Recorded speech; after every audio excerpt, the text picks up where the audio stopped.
On Saturday, we discussed Sakyaras, and previously it was Dasyaras. So now we've come to page 83 in our book, and we're going to discuss Vatsalya Prema. And now it's coming to a whole nother level. Actually, each stage appears to come to a whole nother level as Rai Brahmananda reveals more and more of the reality of the ultimate truth and how it's divided into so many stages and gradations. The individual worshippers, the sadhaks, they are divided into gradations. The process itself is divided into gradations. It's not all one. This impersonal conception gets purified just by considering this variety in the devotee's desires to serve and please Krishna.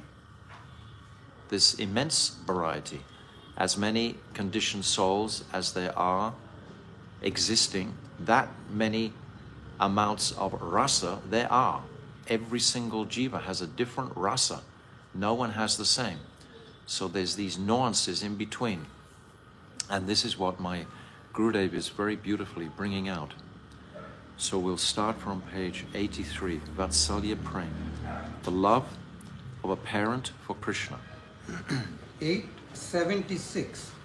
Prabhu kahe eho uttama aage kaho aar, Rai kahe Vatsalya Prem sarva sadhya sar. Sriman Mahaprabhu said, O Ramananda, that is the topmost, but please speak something beyond this. Sri Ramananda Rai then said that Vatsalya Prema, parental love for Sri Krishna, is indeed the essence of all perfection. In his commentary on this statement, Srila Bhaktivinoda Thakur says that Sakyaras is superior to Dasyaras, but one can find a goal that is superior even to this. Sri Ramananda Rai replied, Vatsalya Prema is the essence of all perfection. Srila Saraswati Prabhupada expressed this inner intention thus. Sriman Mahaprabhu heard Sri Ramananda Rai's conclusion that the ultimate goal is Sakyaras. Thereupon Sriman Mahaprabhu said that Sakya Prema is superior to Dasya Prema. When Sriman Mahaprabhu requested that he expand further upon the subject, he described Vatsalya Prema, love in the mood of parental affection. Up until this point, Sriman Mahaprabhu has said, Eho hai, this is good. But now to this he replies, Eho uttam, this is the topmost. Prior to Sakyaras being mentioned, whatever scriptural evidence that had been presented had mainly referred to the practitioner who comes in the category of an ordinary living entity. But here the discussion embarks on the subject of the Nitya Siddha Parakas, or the eternally perfected associates of the Lord.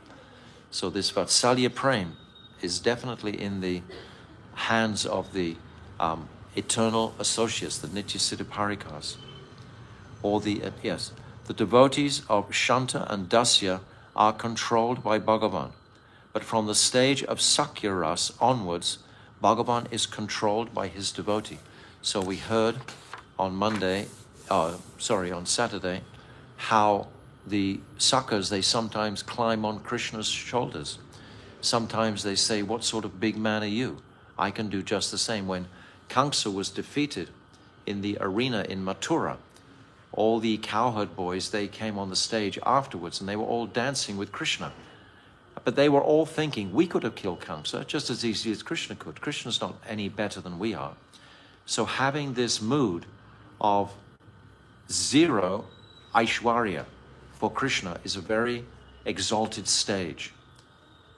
Therefore, they could connect with Krishna in such a heartly manner without the slightest Aishwarya. This Aishwarya creates a sort of, Bhaktivedanta Swami Prabhupada says, inferior complex. If you're feeling someone is so high, then naturally you are feeling so low. isn't it? If Krishna, God, is so high and exalted, then we are feeling so dwarfed and extremely insignificant. Yet if we're reciprocating without that Aishwarya at all, then our real nature and characters are able to flourish. And that's what Krishna wants to taste, that rasa. Some of those eternally perfect associates in the form of Sri Krishna's mother and father consider themselves to be superior to him, not just equal to him, but superior. They regard themselves as his maintainers. This is the mood of Braj. And they see him as the object of their mercy. They are providing Krishna with so many objects, roti, makan, etc., sweets. All of this is given in a mood of we are maintaining Krishna. This Braj Prem is so unique, and this is the Prem. This is specifically the Prem that Sachinandan Gaurahari has come to gift us with. First of all, by describing it. Because this Prem was never described before in the way that Mahaprabhu is able to do. After Krishna left the planet 5,000 years ago, what was the current? Where was bhakti being held? It was in the 12 alvas, principally. In the beginning of 5,000, 4,000 years ago, 2,000 years, it was carried through by the alvas. Then Lord Buddha appeared. And then later on, 800 before AD, then Sankaracharya, then Ramanuja, Madhvacharya, Nimbaditya, and then Vallabhacharya. The Sampradayas came. But there was no strong mention of Brajaprem because it wasn't understood. Who understood what Krishna and the Sakhas and the Gopis were actually doing, or Mother Yashoda was doing in Vrindavan prior to Mahaprabhu's advent? It was very, very confidential. Even Mahaprabhu, when he was establishing these truths, it was still confidential amongst his associates. It wasn't that all his associates understood immediately the nature of this Brajaprem, but through the mercy specifically of Rupa Goswami and all the Goswamis in our line, that these truths are just opening up, and they're opening up more and more and more. They're becoming more broadcast. They're becoming more understood by people. Because we have these tools today. We have this internet. And we can share so into far-reaching places. Mahaprabhu wanted every town and village to hear these truths. So we're able to actually broadcast these truths to the whole world. So it's growing, it's increasing at this point. Some of those eternally perfect associates in the form of Krishna's mother and father consider themselves to be superior to him. They regard themselves as his maintainers, and they see him as the object of their mercy. Their mood to maintain Krishna is called Vatsalya Prem, or parental love, which demonstrates even more mamata than Sakyaras. Sakyaras doesn't have the same mamata as Vatsalya Prem, or parental love, which demonstrates even more mamata than Sakyaras. Within Vatsalya, we find the firm faith and determination, nishta, of Shantaras, the service mood of Dasyaras, and especially the fraternal love devoid of shyness or reserve that is particular to Sakyaras. That means no Aishwarya. We gave that diagram the other day. Very beautiful graph that was conceived of actually by Bhaktivinoda Thakur and spoken clearly by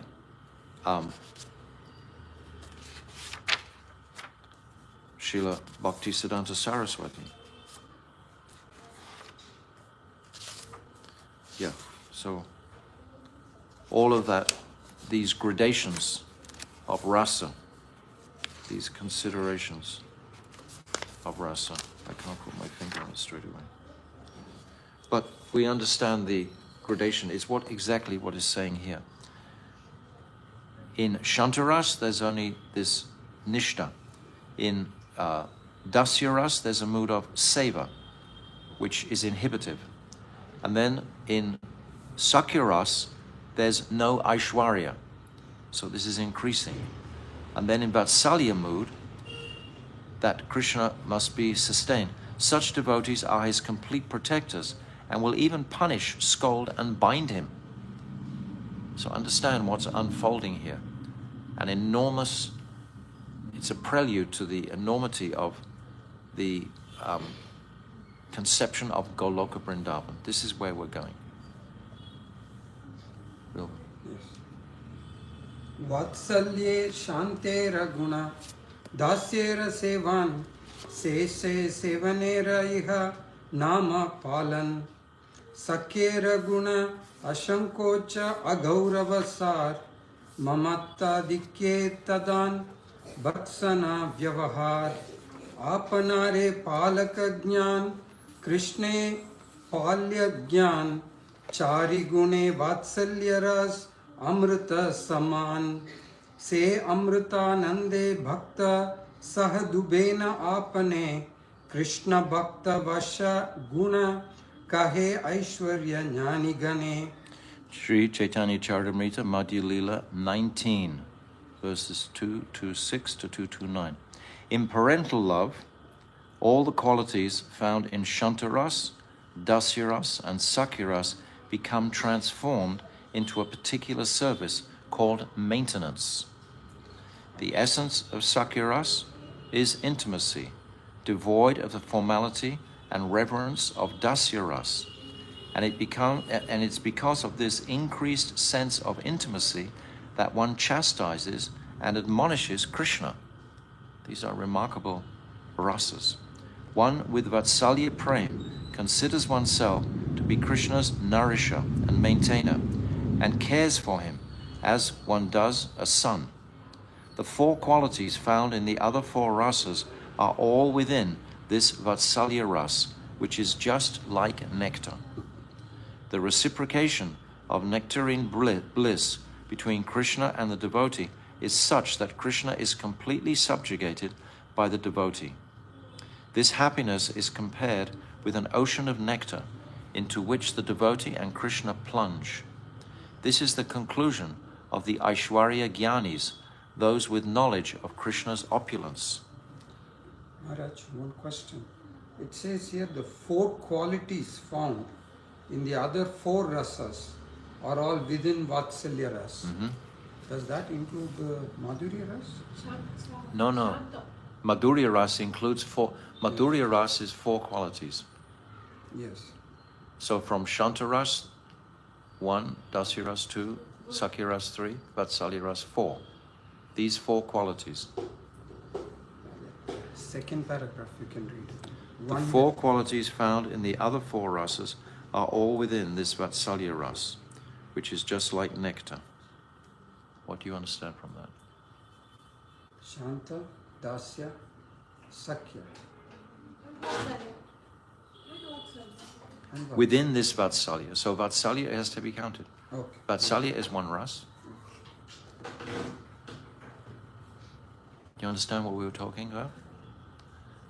These four rasas are within Vatsalya ras. Shanta, Dasya, Sakya, and Vatsalya makes 4. If it was Madhurya, it would be 5. So the next 877. Nandakim akarod brahman shreya evam mahodayam yashodava mahabhaga papau yasyastanam arihi. Srimad Bhagavatam 10.8.46. Sri Parikshit Maharaj inquired from Shukadev Goswami, what auspicious pious activities did Sri Nanda Baba perform so that Sri Krishna agreed to become his son? And what did Sri Yashoda do that led to the absolute truth, Sri Krishna sucking that most fortunate woman's breast milk? Sri Ramananda Rai then presented one more verse from Srimad Bhagavatam.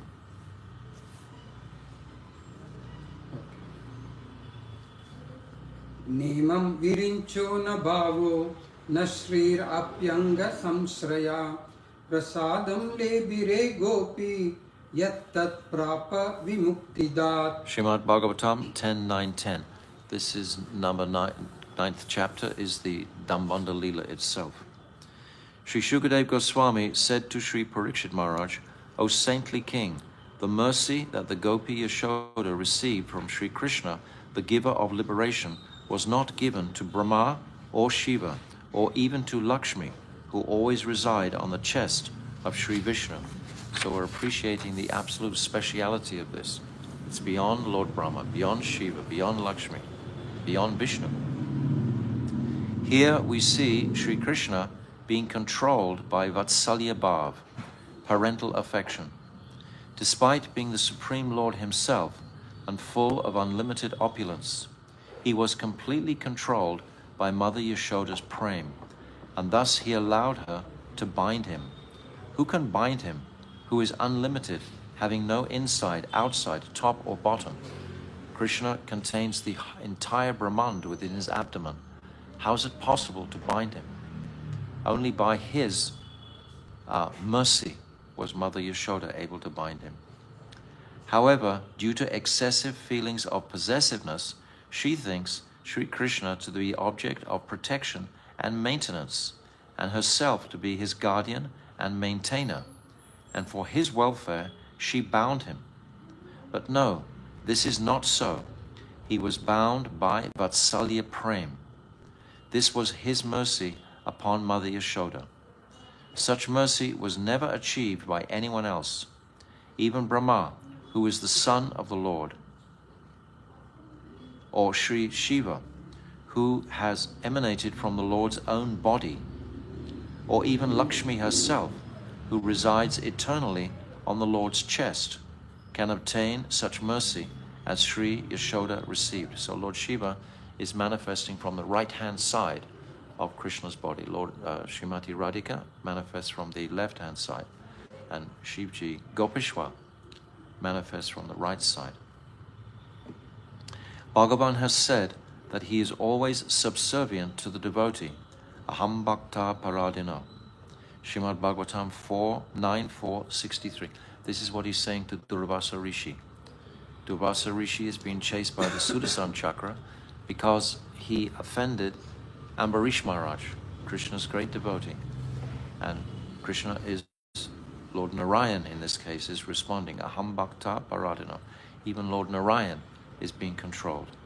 In the pastime of his mother binding him to the grinding mortar known as Dambandana Leela, his affection for his devotee is displayed to its highest degree.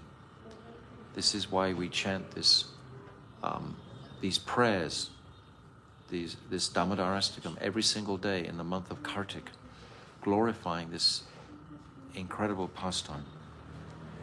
With reference to the Sukriti devotional merits of Sri Nanda Rai and Yashoda, our acharyas, recognized preceptors, have said that both are eternally perfect associates. They are Nityasiddha Parikas. It was Sri Drona and Dara who are actually partial expansions, angsas. Drona and Dara, they merge into Yashoda and Nanda. Partial expansions, angsas of Sri Nanda and Yashoda respectively, who had performed austerities. Drona and Dara, they performed austerities. They had begged from Lord Brahma the benediction of receiving a relationship with Bhagavan in Vatsalya Prem. Lord Brahma knew them to be partial expansions of Sri Nanda and Yashoda. Thus Brahma, desiring to be the object of Sri Krishna's affection, said to both of them, Tatastu, so be it. If one does not have Braj Prem himself, how can he grant it to someone else? So my Gurudev is raising this question. How can Lord Brahma grant this benediction if he doesn't have that himself? He's going to answer this. The query may arise here that since Nanda Baba and Yashoda Mai are Sri Krishna's eternal parents, what is the need for them to perform austerities? All of this is arranged by Yogamaya to carry out the Lord's human-like pastimes. Lord Brahma knew that this incident marked the start of the manifestation of Bhagavan's human-like pastimes in the material world. It is also worth noting that when Drona and Dara requested this benediction, some great sages were assembled there who had faith in bhakti that is mixed with knowledge of the Lord's opulence. Therefore, Drona and Dara directly requested the benediction of Parabhakti, which automatically transformed into their innate Vatsalya Prema. Actually, no one can become the mother and father of Sri Krishna by the blessings of Lord Brahma. So already Lord Brahma understood that this is going to be the pastime of Krishna manifesting in this world. So he was hoping just to please Krishna, is saying to be the object of affection for Krishna, by blessing them with this boon, because he already understood that Krishna is going to manifest in this world. They'd come to the ocean of milk, they requested Krishna to come and relieve Mother Earth of the burden of the warring armies on the planet. And Krishna had responded, yes, you all take birth in the family of the Yadu and Brishni Bauja dynasties, and I will descend at that time. And Lord Brahma understood he will descend as the son of Mother Yashoda. So he already knew that was going to take place. Therefore, he gave that blessing to Drona and Dara, that yes, they would be blessed with Krishna as his son. But Drona and Dara, they merge into the body of Mother Yashoda and Nanda Baba. They are within the forms of Yashoda and Nanda. Yashoda and Nanda are the eternal parikas. The fact is that when the Ankshis, full original forms of Sri Nanda and Yashoda, appear in this world, their respective Ankshas, partial expansions, again enter into their bodies. So Drona and Dara were partial expansions of Nanda and Yashoda. This principle is indicated by Lord Brahma using the word tatastu. Lord Brahma is very far from the position of Sri Nanda Yashoda, so how can he give this type of benediction to another?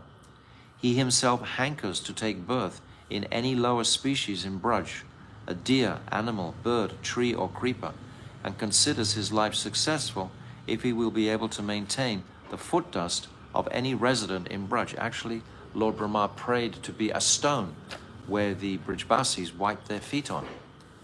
But to have the potency to grant Drona and Dara the benediction to be Nanda and Yashoda was out of his range. But he could say that because he knew that that Krishna was going to appear from their wombs, from Nanda and Yashoda's womb, who were indirectly Drona and Dara, because they had merged into the body of Yashoda and Nanda Baba.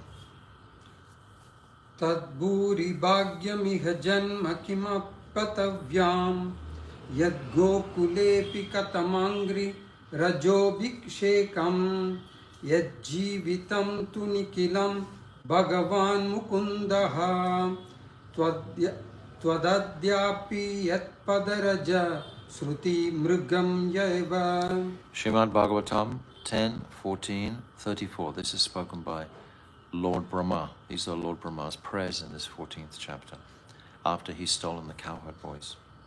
Just as Sri Nanda and Yashoda are eternally perfected personal associates of Sri Krishna, so too is their Vatsalya Prema eternally existent. Eternally. Thus the question may arise that if Vatsalya Prema cannot be achieved by the performance of austerities, then are the spiritual practices and the worship performed by those sadhaks who desire Vatsalya Bhav also worthless?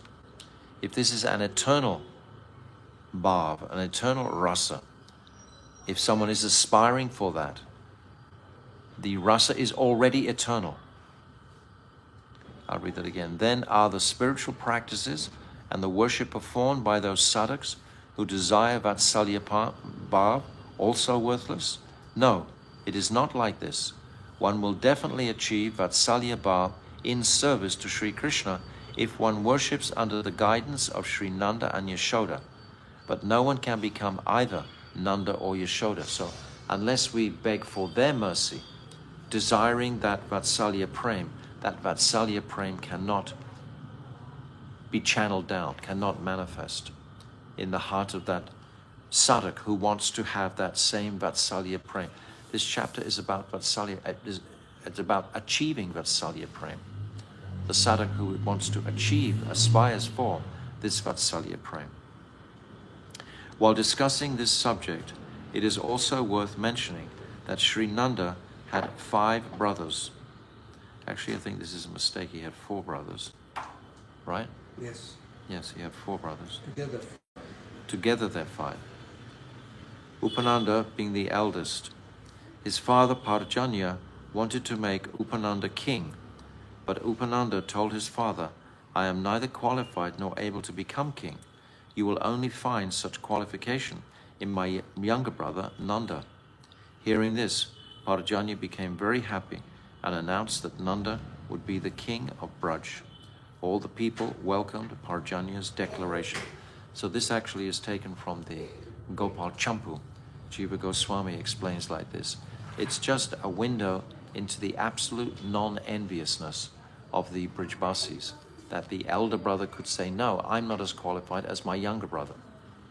Could you imagine something like that happening in this world? No, never. Always we'd want to be the best one, right? Especially the elder. The elder would want to consider that he was, because he's elder, so he must be better. But actually here is Upananda saying, no, the middle son, Nanda Baba. There's Nanda, there's Upananda, Abhinanda, then there's Nanda, then there's Sunanda, then there's Nandanandan. These are the 5 brothers. Parjanya is the grandfather, is the father of these 5 sons, the grandfather of Krishna. Parjanya actually means cloud. He's like a cloud of mercy, Parjanya. On the other hand, Nanda was completely renounced, and furthermore, he had no son. But as soon as Sri Krishna took birth in his home, all of his detachment was transformed into attachment for Krishna. His house, kingdom, and every object contained in them were all for the enjoyment of Sri Krishna. Both husband and wife performed their endeavors so that there would be no shortcomings in the rearing of Sri Krishna. Both became absorbed in feeding their son fresh butter, placing him on their laps, and caressing him. They chastised him lovingly, and Yashoda bound him to a grinding mortar. So I was saying on Saturday how Mother Yashoda and Nanda Baba, they make all arrangements so Krishna doesn't have to do any work, basically, that normally a son would do. He was completely free. Nanda Baba and Yashoda didn't burden him, but Krishna was insisting on going cow grazing. Mother Yashoda initially did not want that at all, but still they had a big meeting and it was decided that Krishna would get his own way and he could go cow grazing. Nanda and Yashoda learned that the daughter of Vrishabhana Maharaj, Radha, had obtained from Durvasa Muni a benediction that whoever would eat the prasad cooked by her lotus hands would always enjoy good health and long life. Upon hearing this, with great respect, they invited Radha to their palace so that Krishna would eat the prasad prepared by her hand. Even when Radha was married, Mother Yashoda would patiently tolerate the curses and complaints of Sri Radha's mother-in-law Jatila, to whom she would continue to humbly send gifts and requests to send Radha to cook for Sri Krishna. Nanda and Yashoda loved Radha as much as they loved Krishna. Herein lies the greatest speciality of Nanda Baba and Mother Yashoda's parental affection.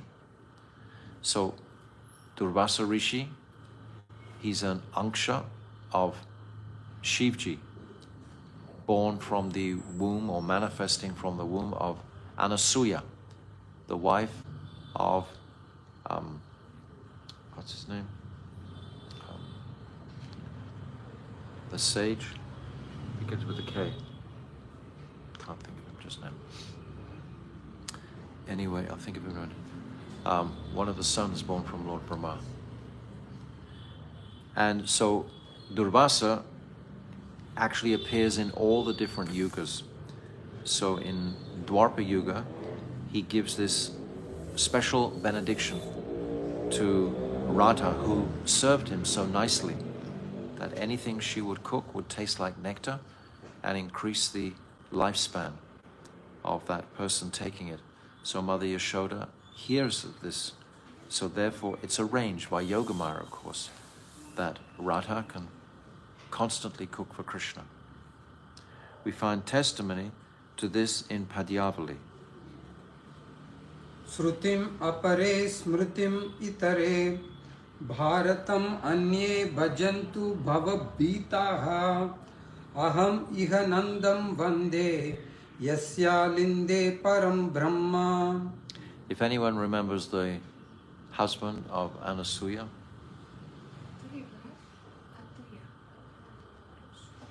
Atriya Rishi, yes. Thank you. Okay. Atriya Rishi, yes. In a world frightened by birth and death, some people take shelter of the Shrutis, some of the Smritis, and some of the Mahabharata. But I pay my homage to Sri Nanda Rai, in whose courtyard Parabrahm is playing as a child. By this and other prayers, all rishis, munis, and Sri Narad himself have glorified Sri Nanda and Yashoda. Sri Krishna performed so many pastimes, but nowhere else was he ever bound. When he became an envoy of peace and went to Hastinapur, Duryodhana attempted to bind him with ropes, but Sri Krishna showed his universal form, and everyone in the whole assembly, including Duryodhana, became fearful. This wasn't the same universal form that he showed to Arjun. It was a reduced universal form, but it was enough to completely intimidate the Kauravas at that time. We cannot find it described anywhere that Bhagavan was bound by Mother Devaki or Kushalya. It's only in Braj. But he was bound by the hand of Mother Yashoda. Nanda Yashoda's human-like dealings, Lokik Sad Bandhuvat, with Sri Krishna are not found anywhere else. This is the excellence of this Vatsalya Prem that is manifesting in Braj. Of course, there's Vatsalya Prem to some degree in Ayodhya. There's in some degree in Mathura. Actually, Devaki, she did feed Krishna her breast milk just before Vasudeva took Krishna from the palace, from Kamsa's dungeon across the Jamuna, because she thought he needed something to sustain his life, his strength for his journey. So she fed him her breast milk at that time. But their mood of Aishwarya was fully fixed. And the same with Kushalya. She would see Lord Ram as the Supreme Personality of Godhead. So nowhere else except in Braj. And how can we know these truths today? Except by the mercy of Chaitanya Mahaprabhu. It was not spoken of previously. It was not understood previously. The source of all expansions, the unlimitedly opulent Supreme Lord Sri Krishna, being controlled by the fully ripened Vatsalya Prem of Sri Yashoda, allowed himself to be bound, and by accepting this, he experienced supreme happiness. Indeed, he was extremely anxious to taste this Vatsalya Ras. In this way, Yashoda, who is so proud of feeling that she is Krishna's mother, became even more fortunate in this Leela, which combines both Aishwarya and Madhurya. It's Aishwarya because Krishna allowed himself to initially not be bound. This was Krishna's Aishwarya Shakti that was stopping from Mother Yashoda binding him. It was always 2 fingers too short. This was astonishing to Mother Yashoda and all the gopis present. They were astonished. This was a manifestation of his Aishwarya mood. They couldn't understand it. They were astonished. But they weren't overcome by that. And only when Krishna felt that Karuna Ras, that Karunamayi, that mood of compassion, seeing the exertion of Mother Yashoda, could his Aishwarya Shakti leave. And then, in that condition, Krishna allows himself to be bound. It is not possible to describe Nanda and Yashoda's pain of separation from Krishna when he was going to Mathura. My Gurudev speaks so often about this Vatsalya Prema. Actually, in one of Gurudev's first publications in the Western world, it was called Bhakti Rasayan. And in that Bhakti Rasayan, he describes beautifully the feelings of Mother Yashoda in separation and Nanda Baba. Because this is prior to understanding the sentiments and feelings of the gopis. This is the rasa before this. The next chapter will be coming into this Madhurya, this Kanta Prem, it's described as. So this is a prelude. This is showing the extremity of Vatsalya Bhav.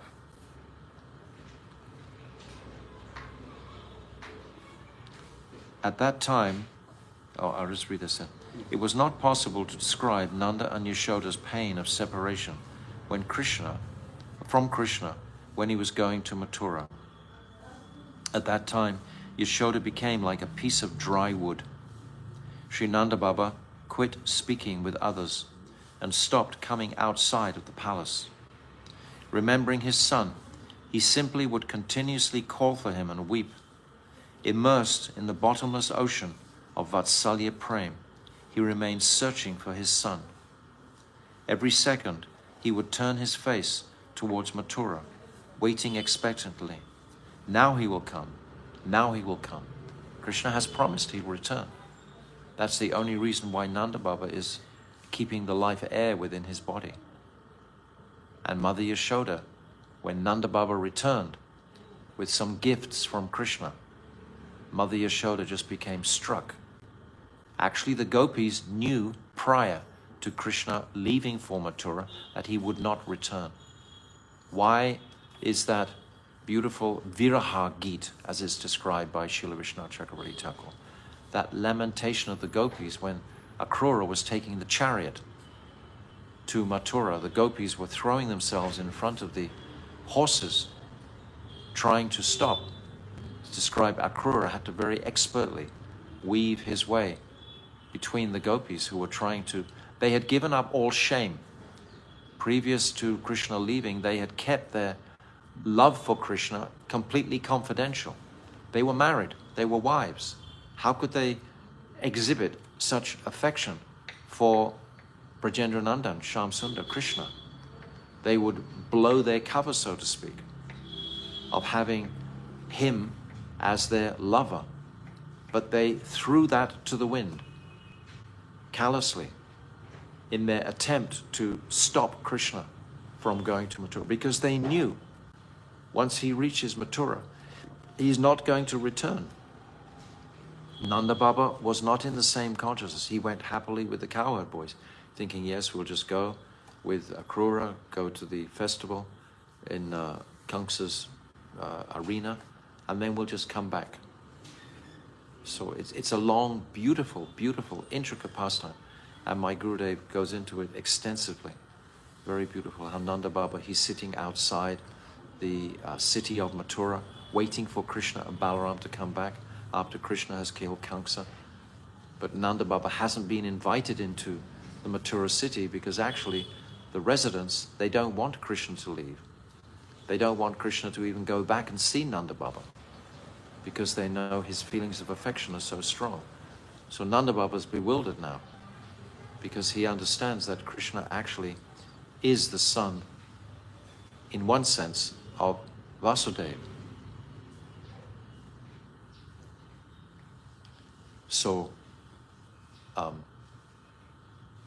and Krishna is hearing that from the Mathuravasis.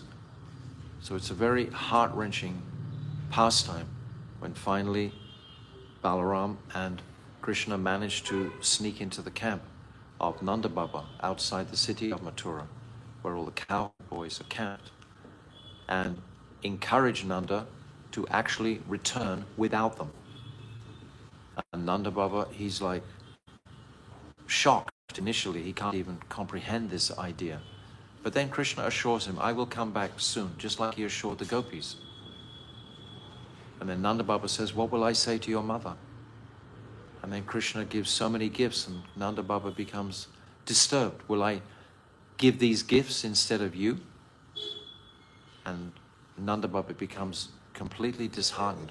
But Krishna assures him and gives him some strength to return empty-handed to Mother Yashoda, who's waiting for Halala to return. And when she sees Nanda Baba without Krishna, her heart practically stops, and she becomes dry like wood, like a piece of dry wood.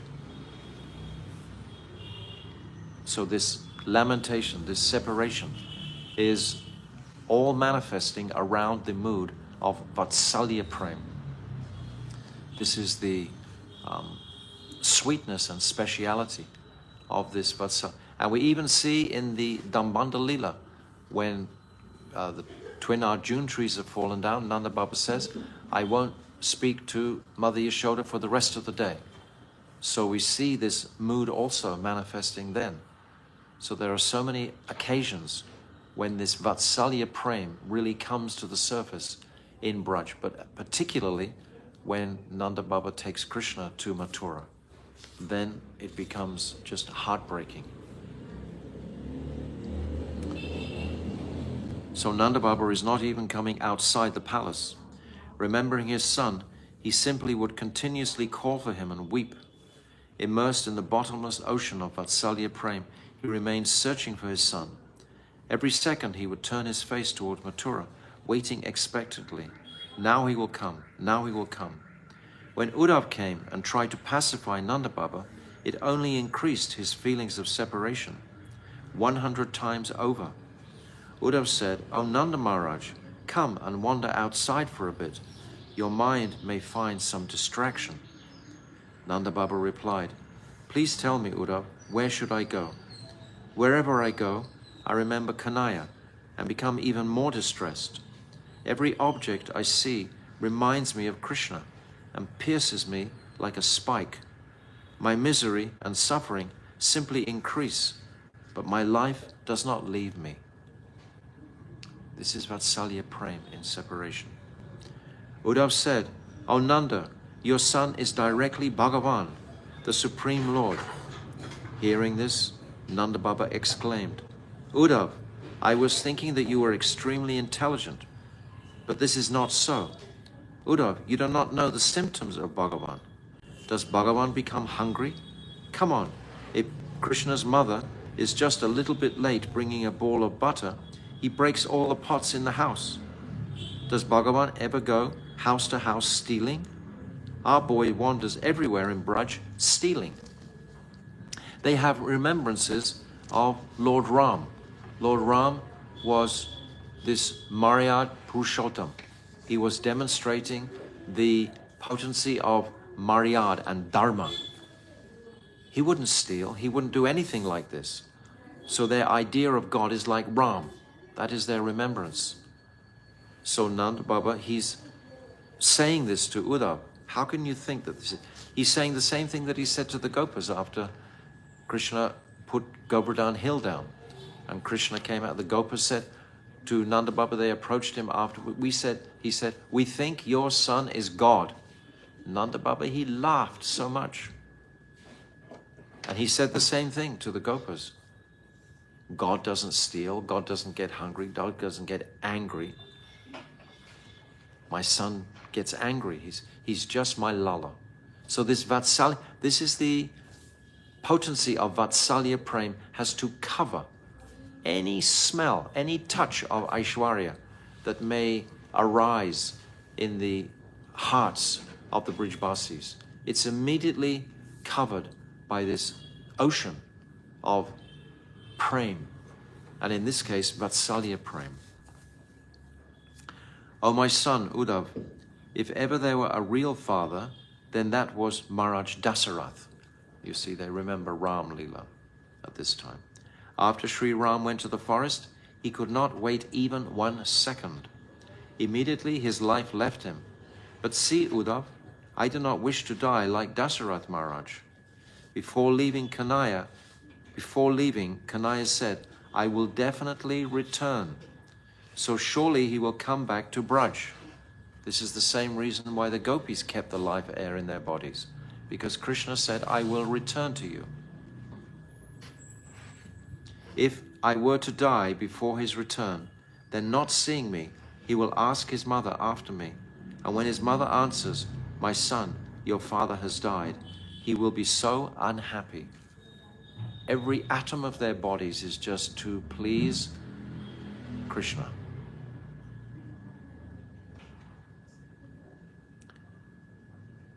He will be so unhappy.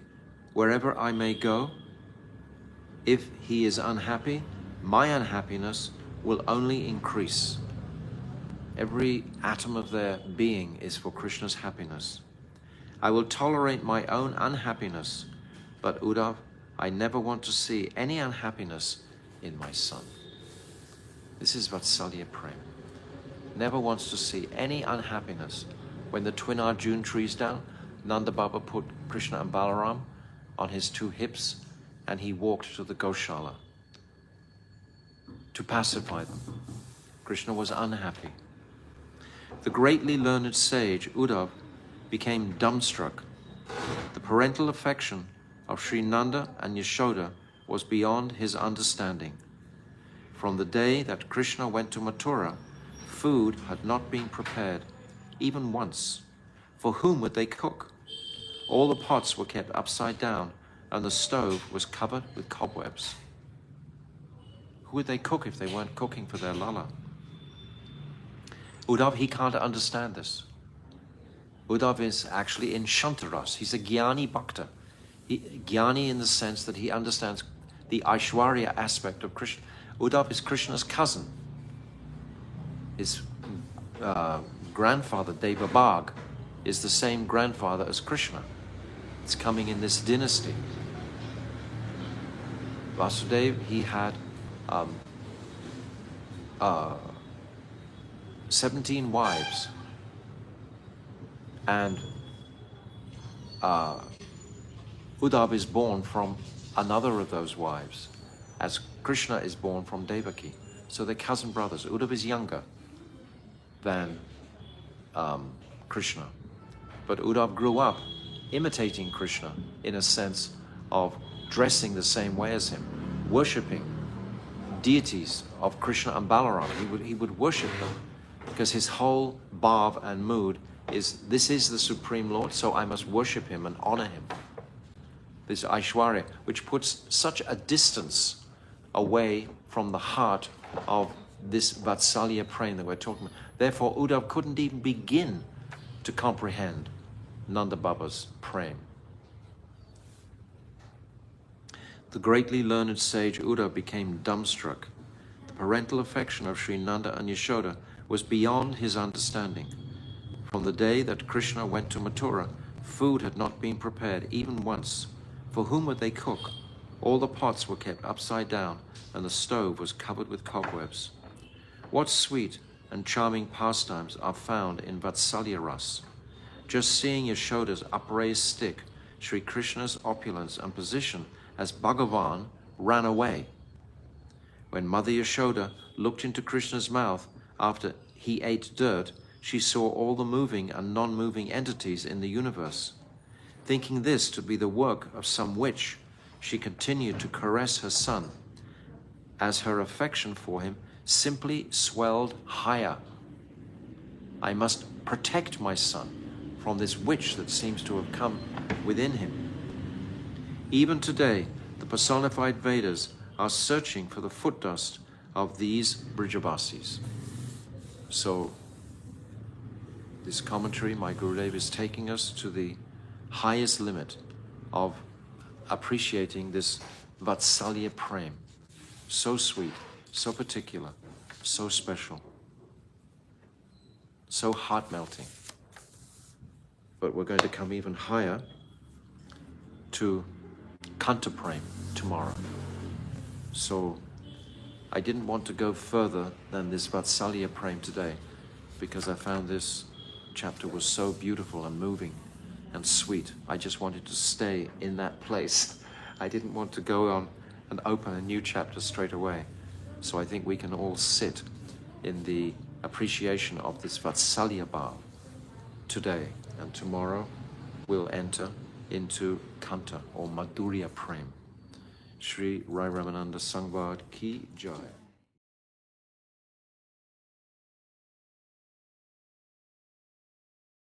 That we have reached this Kanta Prem, or this Madhurya Ras. We've scrolled through, listening to Ramananda Rai suggest the topmost devotion, the ultimate reality, the ultimate goal Mahaprabhu has requested us.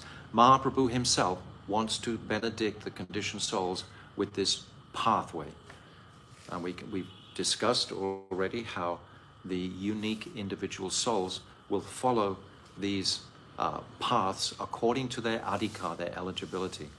So initially we discussed Varnashram to some degree, and then Nishkaram Karma Yoga, and then Sharanagati, then Gyan Mishra Bhakti, and then Gyan Shunya Bhakti. Then we came to Prem in a general sense, which is more in Shantaras, Prem, the first stage of Prem.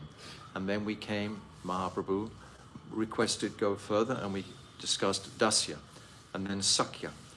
And yesterday we had the most beautiful descriptions, heart-melting descriptions, in preparation for today, of Vatsalya Prem. So this is the rhythm, the roll that we're scrolling through, all of these milestones or steps on the way ultimately to this Kanta Prem. So today we're starting Kanta Prem, and then the dynamics of Kanta Prem are going to be unpacked extensively, particularly Gopi Bhav and Krishna Tattva, Radha Tattva. This will be explained after this, just to go more deeply into this. But this ultimately is the topmost. So on this most auspicious day of Mahashankranti, we've come to this Kanta Prem. It's amazing how Krishna just arranges our readings, etc., in tune with the auspicious occasions on the planet. It's very beautiful. So, Kanta Prem, the love of a beloved for Krishna, 879. प्रभु कहे एह उत्तम आगे कह are राय कहे कांत भाव प्रेम साध्य सार. Sriman Mahaprabhu said, this Vatsalya Prem is the topmost, but please speak something more. Sri Ramananda Rai replied, Kanta Prem is the essence of all perfection. Kanta Prem is the same as Madhurya. Kanta Prem, one thinks of Sri Krishna as one's beloved. In other words, considering herself to be his sweetheart, to be enjoyed by him. She abandons her own happiness. Even the desire to meet and be with Sri Krishna is only for his happiness. It's described that when Krishna plays his flute and calls all the gopis are hearing that Krishna needs me. Krishna is calling me. Krishna wants me. It's not that the gopis ran to please themselves. They ran to pacify Krishna's calm. That was the sound vibration they heard from Krishna's flute. So their eagerness in pure love of an opportunity to satisfy the Lord made them give up their families, their homes, their shame, their chastity, their pride, everything. Everything they had, they gave it up because Krishna was calling them and Krishna wanted them to come. This is why they came. So they came in great, great eagerness and hunger. And as we've said so many times, they came alone. Each gopi was hearing that particular, she was hearing the sound of her own name, just like Krishna calls the cows by their names on his flute when he's calling them together at Terkadamba. Similarly, the gopis, they heard their names being called by Krishna personally. So they came to Krishna to satisfy his karma. To Sri Krishna is only for his happiness. This is the principal appreciation we must develop, because in this world, there's no such thing in the conditioned state. There's always a twist. We sometimes say that in this world, the highest love described is the love of a mother for her child. But it's because it's her child that she loves the child. There's some attachment there. She wouldn't do the same services for every other child in the street that she does for her own child.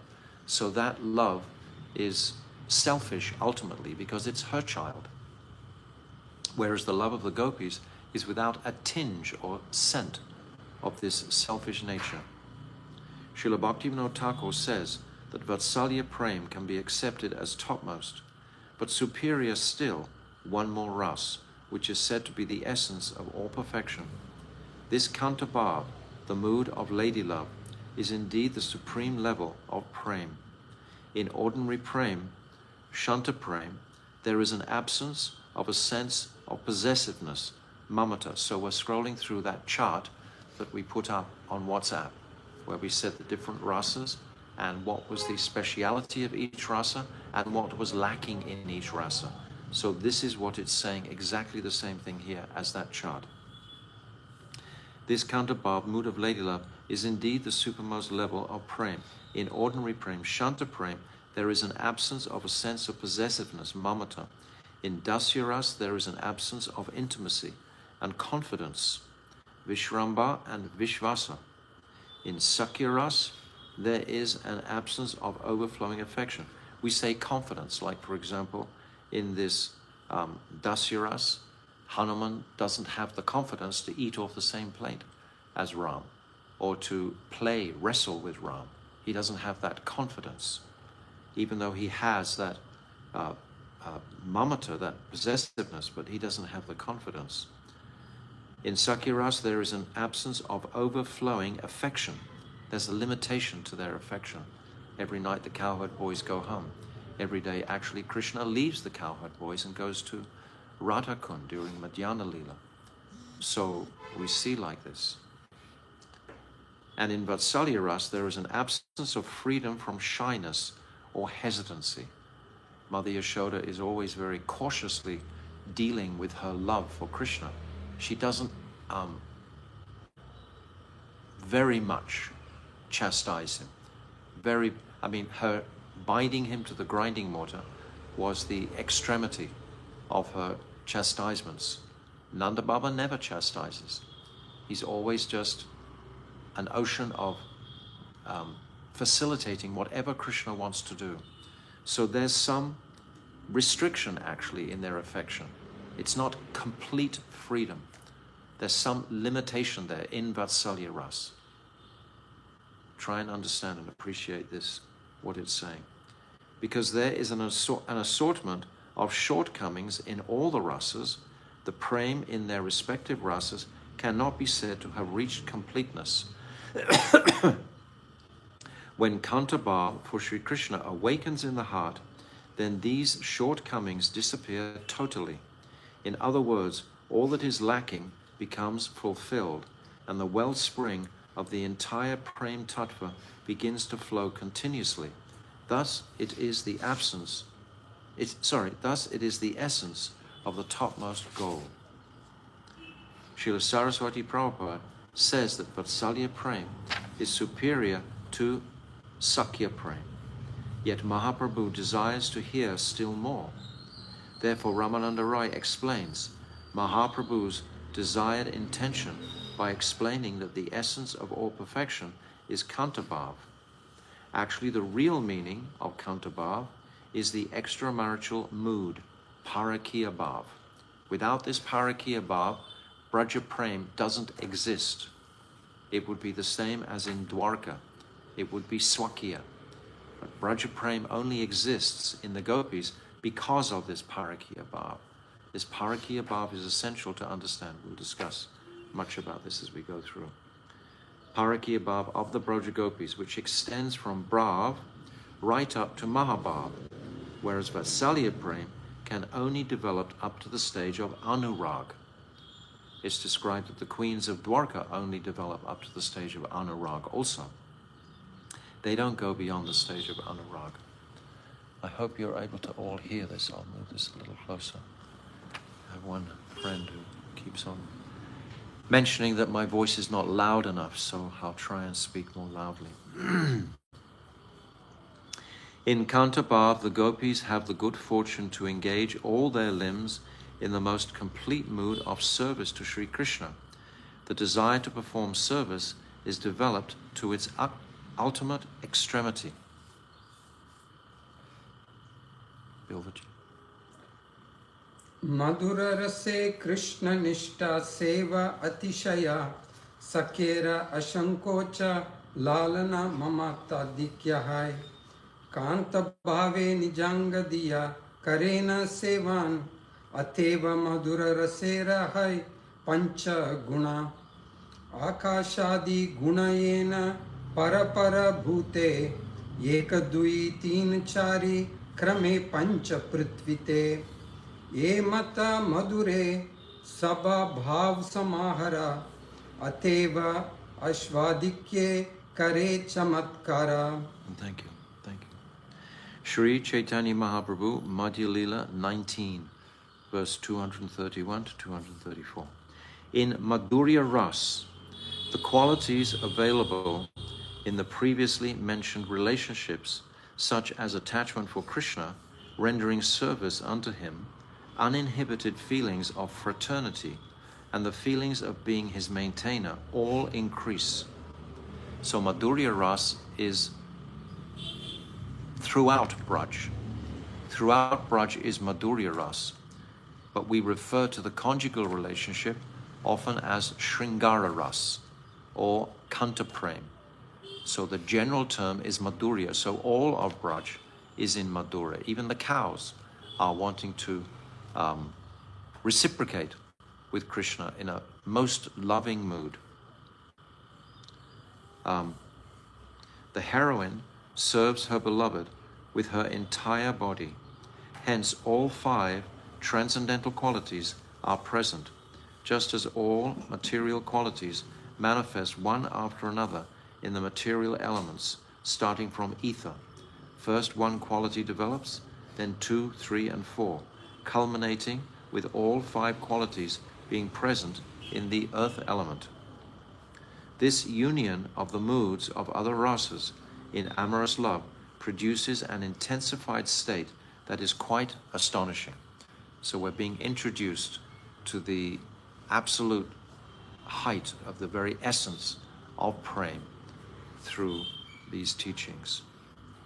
880 Nayam Shriyonga Nitanta Rate Prasadaha Swaryoshitam Nalina Gandha Rucham Kutonyaha Rasotsavesya Bujadanda Grihita Kanta Labdashisham Ya Udagad Vrajasundarinam. Srimad Bhagavatam 10, 47, 60. So this is when Uddhav visits Vrindavan. This is from the Uddhav Gita. Done. I spilled it. Mangala Thakur Ki Jai. Thank you. Okay. We even made a garland today. It's such a special day. Krishna Prasad.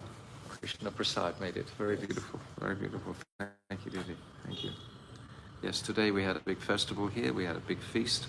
And we celebrated this most auspicious occasion.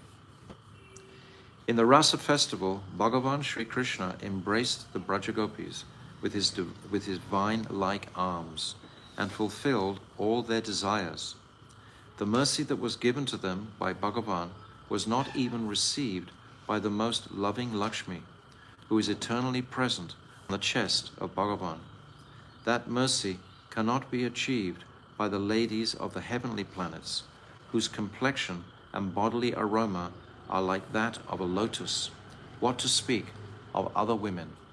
So now in this verse we're beginning to glorify the gopis, because it's in the gopis' hearts that this Kanta prem ignites the reciprocal prem of Krishna. It starts in the gopis' hearts, and the gopis and their attraction for Krishna inspires Krishna ultimately to be controlled by them. This Svartha Rati, it has the ability to control the beloved. There are many different ways to explain this verse. Rotsava. In the Raslila festival, the word Utsava, festival, has a very special intonation here. That festival is the pastime wherein the gopis fully blossom after giving Sri Krishna complete happiness.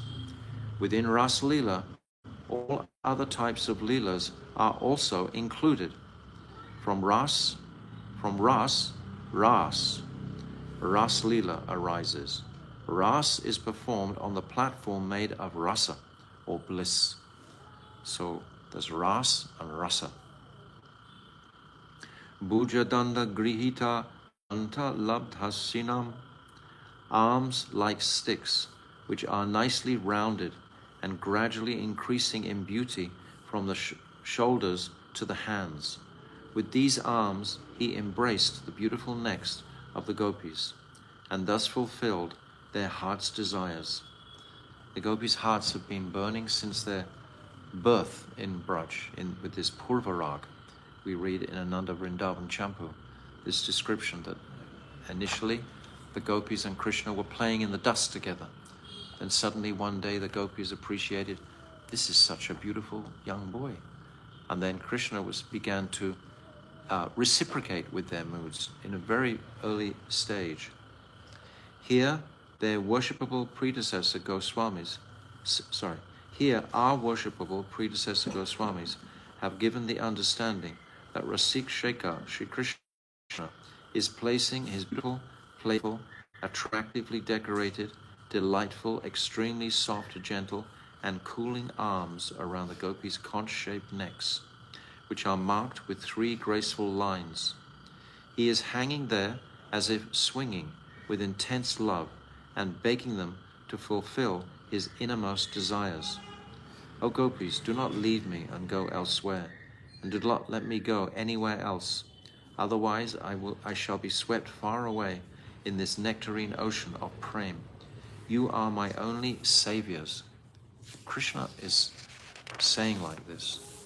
So it's alternating the dynamic between the gopis' prem and the gopis' prem. When they receive Krishna's prem, reciprocates even more, and then it escalates. That's what's going to be explained. Prasada, mercy. Here, this means the qualification the gopis received from Sri Krishna by serving him with their entire bodies. Qualification means the supreme happiness of intimate personal association with Sri Krishna. Not even Lakshmi could receive this happiness. What to speak of the Apsaras, the society girls of heaven, and the wives of the demigods.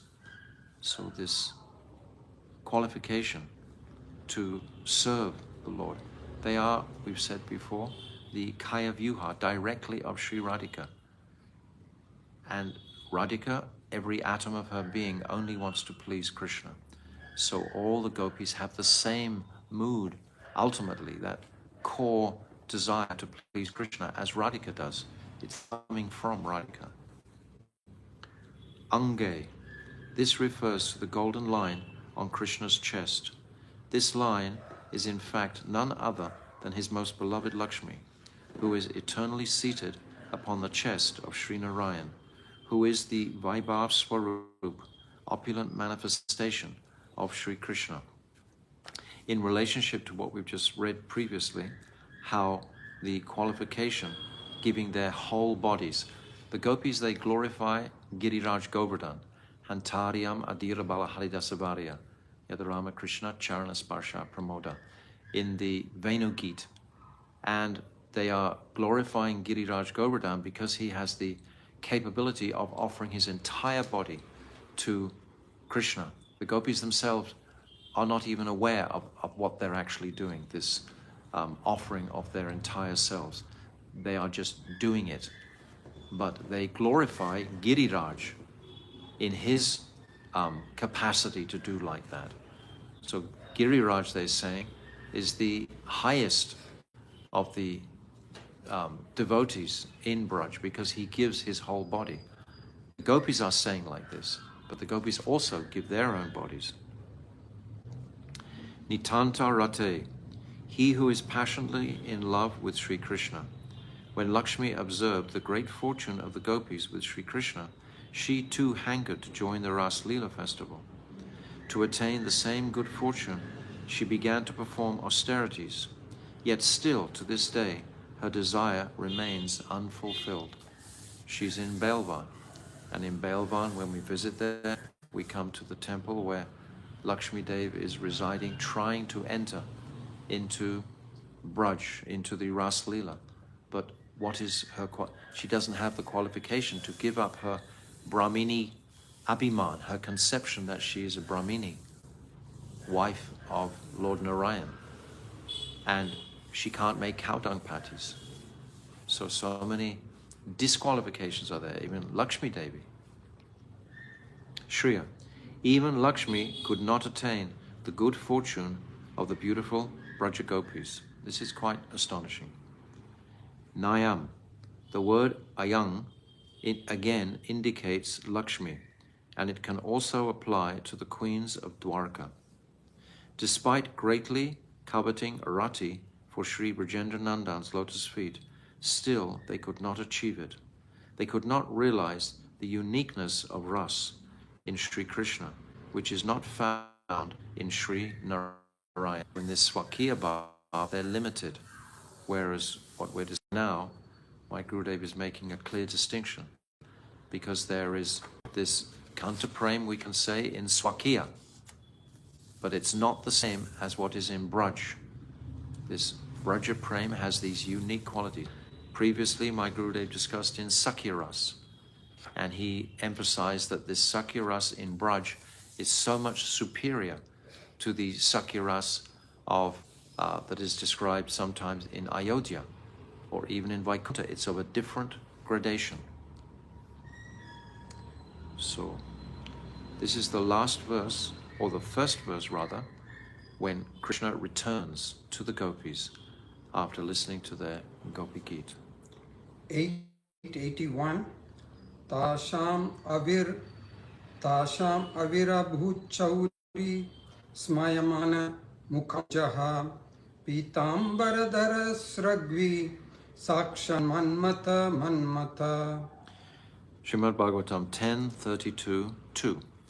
So this is a description when Krishna returned to the gopis after they had sung their Gopi Geet.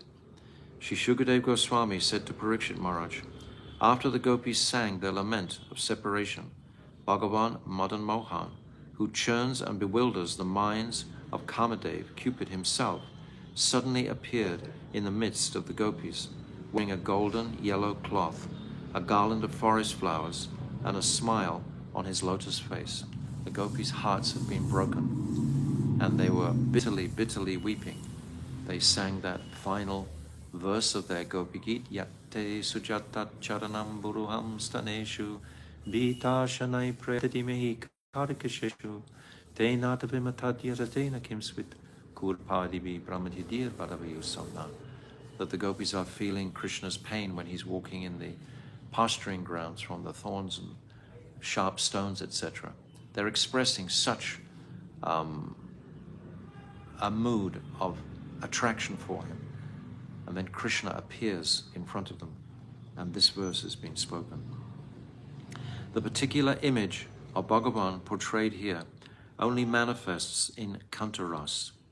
This attractively sweet form constitutes the center of focus and attraction for the assembly of Sri Krishna's beloveds, the beautiful Braja Gopis. In separation from that astonishing, attractive form, the gopis experienced a mere second like millions of years. In the pain of their separation, the form that Krishna assumed pierced the core of the gopis' hearts and seemed to only increase their suffering more and more. This type of sweetness can be experienced only in Kanta Bhav, not in any other ras. So here we're exemplifying this Kanta ras.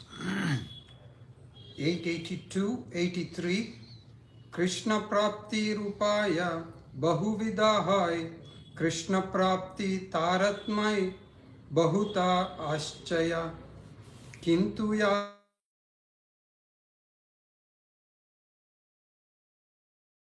Yarile Ache Taratama. There are various means to attain Sri Krishna, and they afford many levels in the degree of that attainment. Whatever relationship a particular devotee has with the Lord is the best for him. Still, when we consider all the differences from a neutral position, we can understand that there are gradations of prema. This is an important point to appreciate. This is what we've been coming through the whole time, these distinctions in prema, in dasyaras, in sakyaras, etc. It's not all one. It's accommodating the unique individual natures of all the conditioned souls. There are many spiritual practices available to attain Sri Krishna, many varieties of tastes and many devotional moods also. In accordance with the undertaking of a specific sadhana, one will achieve a particular form of Sri Krishna. By performing devotion mixed with speculative knowledge, Gyan Mishra Bhakti, one attains the Brahmajyoti, which is the bodily effulgence of Sri Krishna. By performing devotion in the mood of reverence, Aishwarya Mishra Bhakti, one achieves Sri Krishna's opulent pastime expansion, Vilas Murti, named Sri Narayan. And by the practice of pure devotion, Shuddha Bhakti, a person may attain Sri Krishna himself. So this is the knowledge, the gyan, the tattva that we're appreciating here. There is a gradation in the speciality of the form of Sri Krishna that manifests depending on whether he is attained by the devotional moods of Dasya, Sakya, Vatsalya, or Madhurya. For those in Dasya Bhav, he is the Lord. In Sakya Bhav, he is a friend. In Vatsalya Bhav, he is a son. And he is one's most beloved to those in Kanta Bhav. Whatever mood each person has, that particular Bhav is indeed the topmost. Sri Krishna is Akila Rasamrita Murti, or the complete personification of the nectar of all rasas, in whom there are 5 primary rasas and 7 secondary rasas. Sri Shukadeva Goswami says, Mallanam asanirnanam naravarastrinam smaro murtiman gopanam svajano satam kshitibhujam shastasva pitro sishuhu mrityur bhojapate virad avidusham tattvam param yoginam vrishinam paradevateti vidito ranga gatasagaraha. So this verse is spoken when Krishna enters the arena of Kamsa, and there are 10 different types of persons are going to be described, and they view Krishna in different ways. So this is substantiating what has just been said before, that according to the different moods and devotional qualifications and sentiments of the various devotees or non-devotees, they will perceive Krishna in a different sense, in a different mood, in a different rasa. So this translation reads, O Parikshit, when Sri Krishna, the embodiment of all rasas, entered the wrestling arena with his brother Sri Balaram, the various groups of people present regarded Krishna in different ways, according to the mood in which they were situated. And they also realized that particular ras itself. The huge wrestlers witnessed Krishna to be as hard as a lightning bolt. The young women possessing a high degree of Madhurya ras saw him as Cupid personified, and within their heart of hearts they became absorbed in thinking of him with amorous intentions. The ordinary men regarded him as jewel-like among men, and the gopas recognized him as their relative. Nanda has come with all the gopas to Mathura. The impious rulers considered him to be a severe chastiser of the wicked, and the older men and ladies who were like his father and mother viewed him as their most beautiful child. Kamsa, the king of the Bhojas, knew him as time personified or death. The intelligent materialists saw him as the universal form, the yogis as the absolute truth, and the Vrishnis, who are devotees and lovingly disposed to the Lord, honored him as their supreme worshipable deity. So, my Gurudev has described, and Srila Bhaktisiddhanta Saraswati has also. So, if Rasa Manjari is watching, she can post this file now on this verse so that the devotees can look at it. So, it's describing there are 10 different moods here. So, the fury, Rodra Ras, that the wrestlers perceive Krishna, is actually, they didn't taste Krishna's real form, because Krishna, he is not a terrifying person, but the wrestlers saw him as such. So actually, this is rasabas, the moods of the wrestlers towards Krishna. And then a mood of wonder by the men. This is adbhuta ras, astonishment. And then the conjugal attraction, madhurya ras, by the women. This wasn't the gopis, these were the women of Mathura. And then laughter, hasya and sakya ras, by the cowherd boys. The cowherd boys were joking, laughing, Madhu Mangal was there, etc. They had a mood of hasya ras. Actually, Madhu Mangal is the embodiment of hasya ras. And then chivalry, vira ras. This is like the impious kings. They saw Krishna as the destroyer. They saw Krishna as the, in a fearful light. So this again is rasabas. So 4 of these rasas are rasabas and 6 are rasa. So then it's described that mercy, Vatsalya and Karuna ras. This was by his parents, seen by Nanda Baba. And then terror, Bhayankar ras. This was perceived by Kamsa. So this is rasabas. And then ghastliness, vibhats, by the unintelligent, the ignorant priests. They couldn't see Krishna properly. So they saw these different perceptions of the same personality, but because of their adhikar, because of their qualification, they were seeing and perceiving the Lord differently. And then the peaceful neutrality, shantaras of the yogis, and then loving devotion, dasyaras of the Vrishnis. So these 10 moods are there, but only 6 of them are actually pure ras. They're seeing Krishna's rasa swarup. The others are seeing this rasabas, what is not actually true. But there's another verse on the back cover of this Bhakti Rasamrita Sindhu Bindu, which is describing the 12 rasas that Krishna embodies. So on the back page of this file that we've just sent you on WhatsApp, you can also see these 12 rasas are described.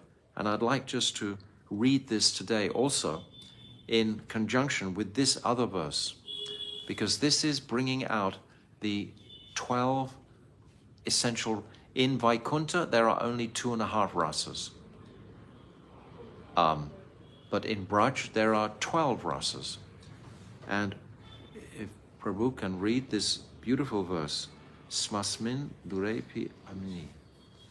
Swasmin duryepi amani shishun giridha udyateshu smitayaha tutkari dadni vishre pranayishu vivritta praudir indre runaksha goshte sasur vidune gurushu harimakam prayasya prasya kampasa payat asare sparash dristir yuvatishu pulaki bibrad adrim vibhurvaha.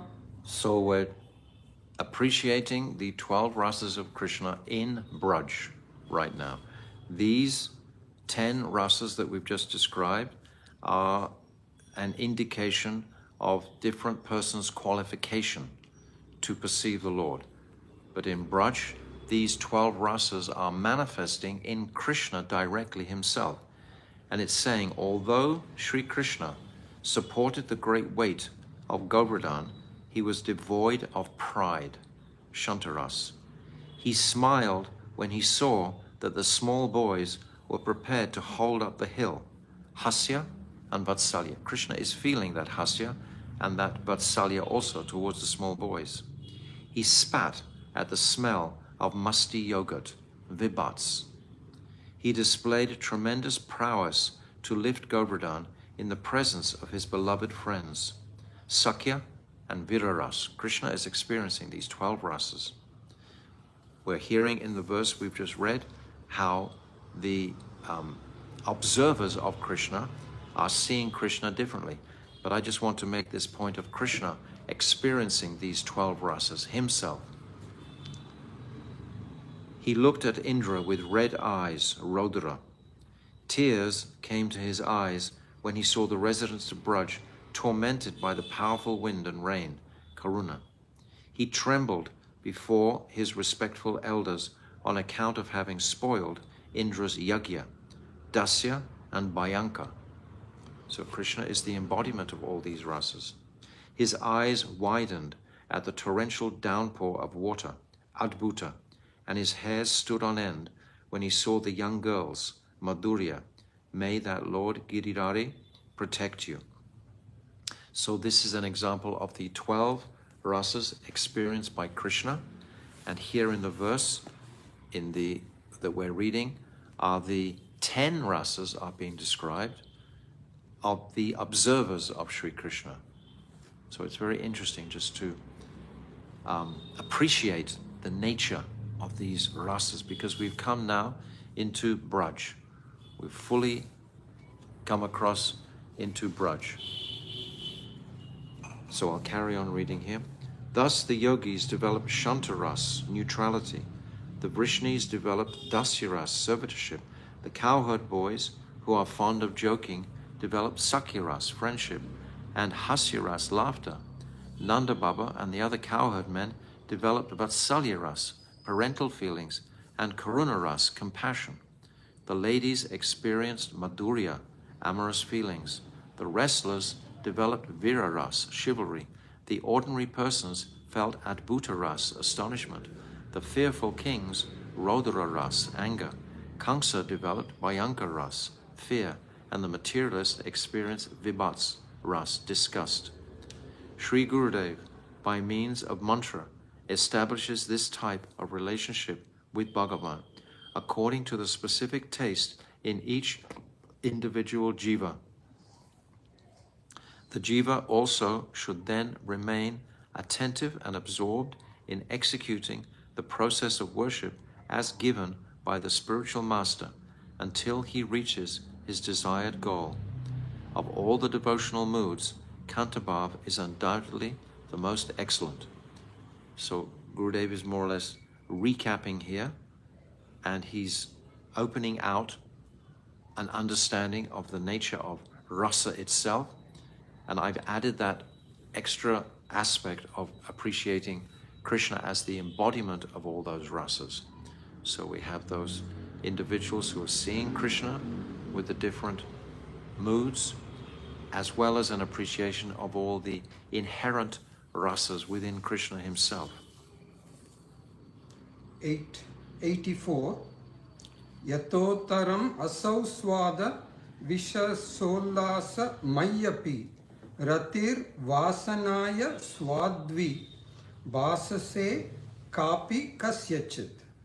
There is an increase in degree of taste, pleasure, and intensity enjoyed in each subsequent kind of rati. The sequence culminates with the highest taste manifesting in Madhurya Ras, amorous love.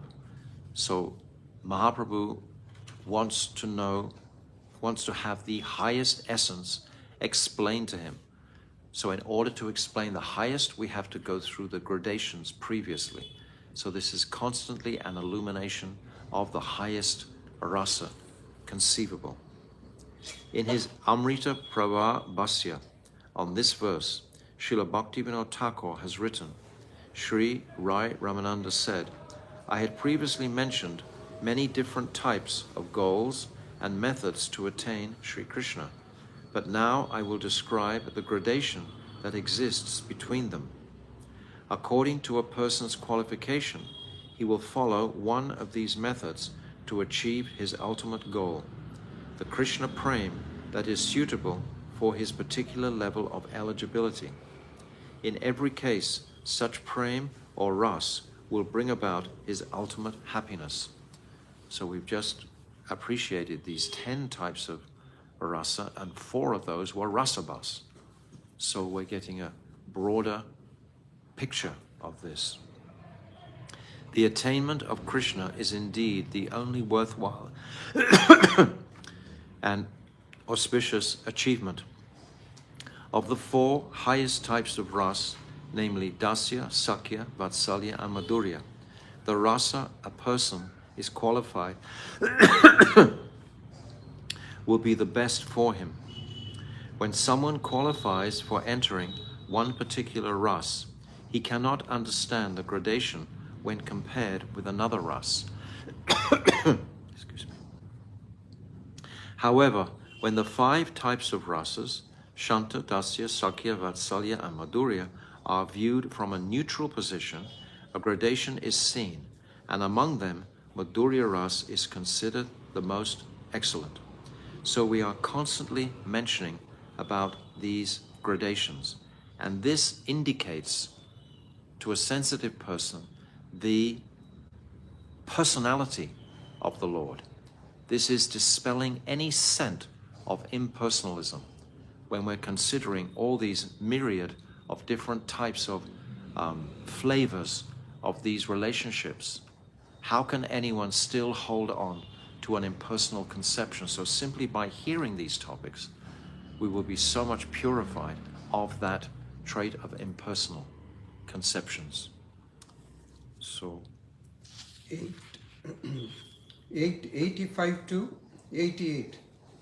Purva rasera guna pare pare hoya ekadui ganane pancha paryanta bhadaya gunadikye swadikya bhade pratirase shanta dasya sakya vatsalyera guna madurete vaise akashadira guna yena para para bhute दुईतीन गुणा गणने बाडे पंचप्रत्विते परिपूर्ण कृष्ण प्राप्ति ये प्रेम हैते ये प्रेमेरा वश कृष्ण कहे भागवते.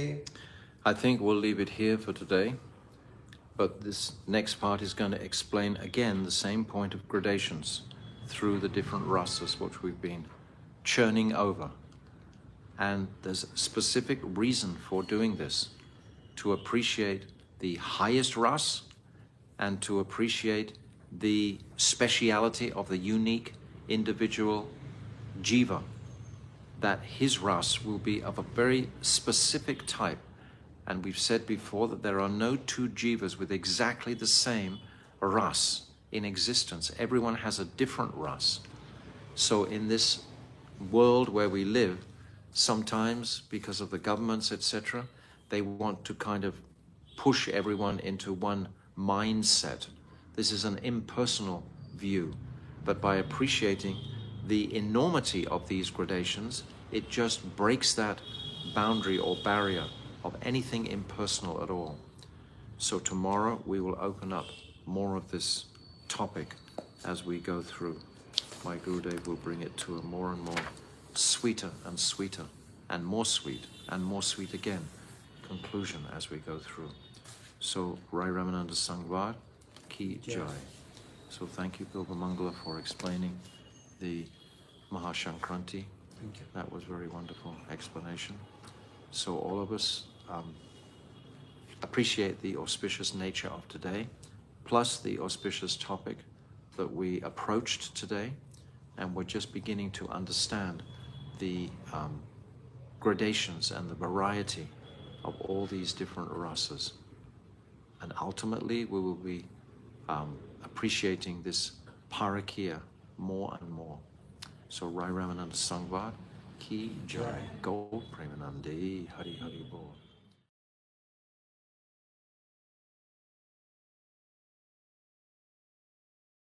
So coming to our subject matter of Rai Ramananda Sangvar. And yesterday we began the conjugal ras, or we can say Kanta ras, Sringara ras. We were discussing that Sakya and Dasya and Vatsalya, they're all in Madhurya. So we can't just say this is Madhurya ras between the gopis. Here it's called Kanta ras, which we don't usually refer to as Kanta ras, but certainly Sringara ras is explicitly the ras between the gopis and Krishna. So we've been discussing many aspects of the gradation of the prema, because this is how we can understand and appreciate the topmost prema. Mahaprabhu has asked, what is the topmost prema? He wants to go to the topmost. So we've systematically been working through the different various rasas. So now we come to page 98, and we'll just repeat the verse from yesterday, 8, 85 and 88. Purva purva rasera guna pare pare hoy ekadui ganena pancha paryanta badai gunadikya swadadikya bade pratirase shanta dasya sakya vatsalyera guna madhurete vaishe akashadira guna yena para para bhute Duitina ganena bade pancha prithvite paripurna Krishna prapti ye prema haite ye premera vasha Krishna kahe bhagavate. Thank you, Bilba. There is a gradual increase in transcendental mellows from the first rasa onwards. Each subsequent mellow possesses the qualities of the previous ones. Thus 2 qualities are found in the second ras, 3 in the third, and finally 5 in the fifth. As the number of qualities increases, also the taste increases in each subsequent mellow. Therefore the qualities found in Shanta, Dasya, Sakya, and Vatsalya ras all manifest in Madhurya ras. Thus, there is a nice example that illustrates this. The number of qualities in each of the 5 material elements, sky, air, fire, water, and earth, gradually increase one by one, until finally, in the fifth element, earth, all five qualities are fully present. Thus, because all the qualities of the previous four rasas are present in Kanta prema, it is considered to be the most excellent of all. Actually, this Kanta prema completely controls Krishna, as Srimad Bhagavatam testifies. That's called Samartha Rati. That Samartha Rati of the gopis totally controls Krishna. But all the other residents of Braj also control Krishna. Certainly Mother Yashoda, she binds Krishna. Baladev Prabhu, he will sometimes chastise Krishna. He's the elder brother. And the Sakhas, they will sometimes contradict Krishna. And the Gopas in particular, they will always be of a protective, maintaining mood. To this essential distinction between Braja Prem and Dwarka, Mathura, Ayodhya, etc. is so important to appreciate and understand. Then we're beginning to enter Braj. The gift of Mahaprabhu was Brajaras. So how to enter this Brajaras without respecting it sufficiently in comparison to all the other rasas. So these are the subjects that we're hearing about now. The five material elements are sky, air, fire, water, and earth. This is the commentary by my Gurudev. From these come the five corresponding sensory qualities, subtle qualities: sound, touch, form, taste, and fragrance. We call them subtle because they're subtle. Sky, ether, possesses the single quality of sound. Two qualities, sound and touch, are present in the element of fire. Fire contains sound, touch, and form. Water possesses four qualities: sound, touch, form, and taste. All five qualities, sound, touch, form, taste, and fragrance, exist in the element earth. The element earth is the most gross, and it's going up to the most subtle, which is sound vibration. Just as sky, air, etc. are present in the element earth, simultaneously with its own natural quality of fragrance, similarly, Kantabhav possesses the qualities of the other four rasas, starting with Shantaras, but it has the additional quality of utilizing all the bodily limbs in the service of Sri Krishna.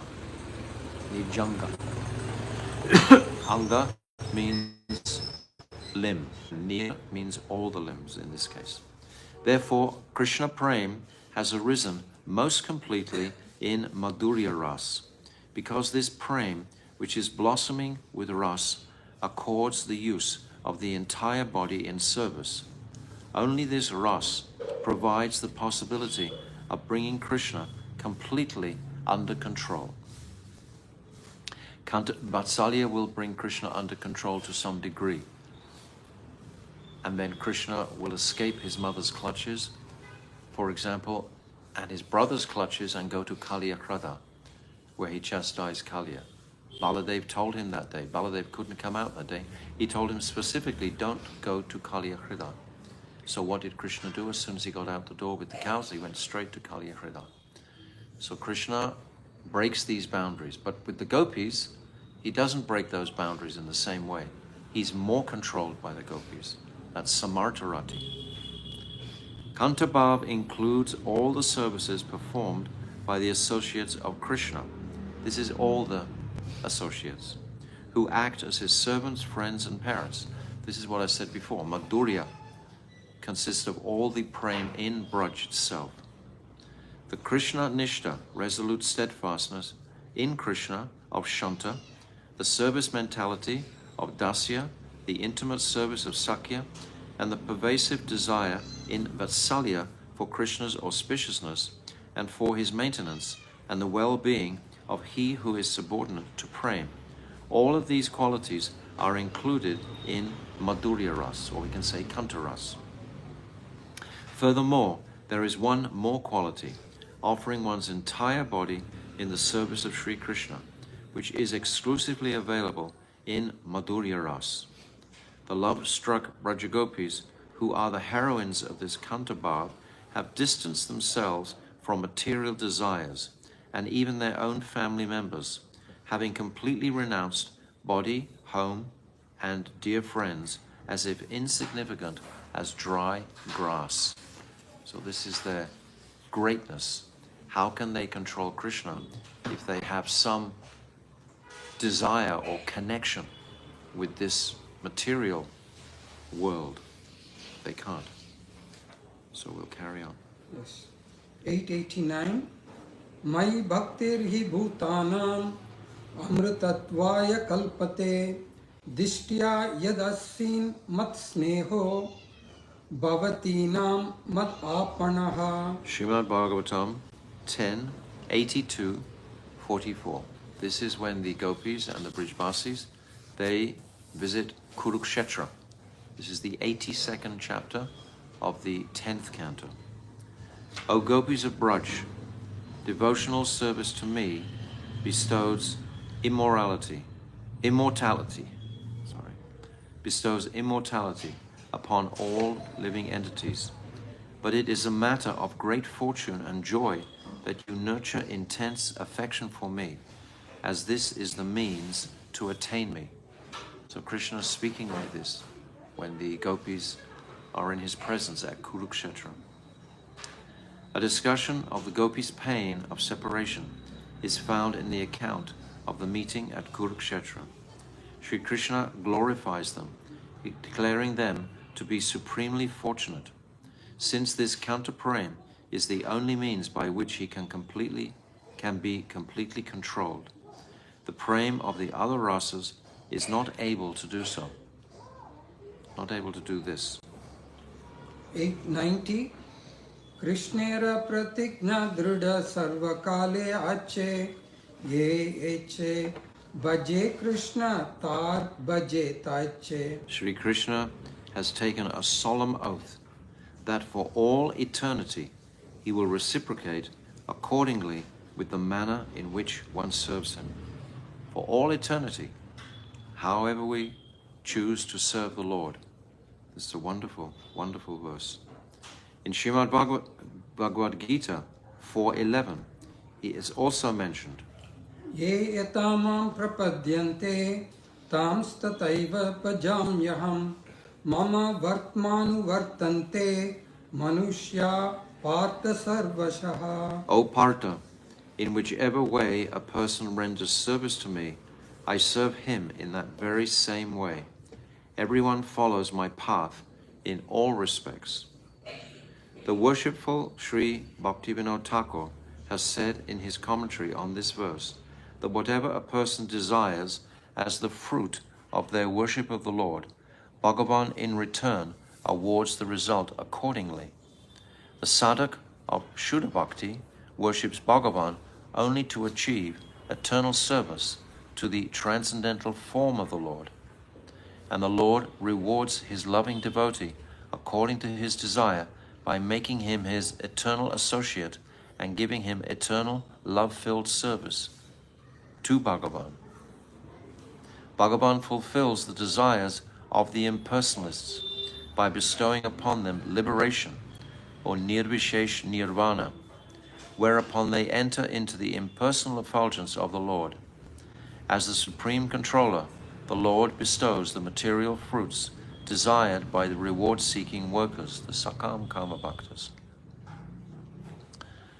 And in the same manner, he bestows opulence or liberation upon the yogis, mystic cities, etc. Of all these various attainments, service to Sri Brajendranandan, Sri Krishna in Golok, Vrindavan, is the best. So there is gradation when we look like this. Thus we should understand from the commentary to this Bhagavad Gita verse that the fruit of each individual's worship is not identical.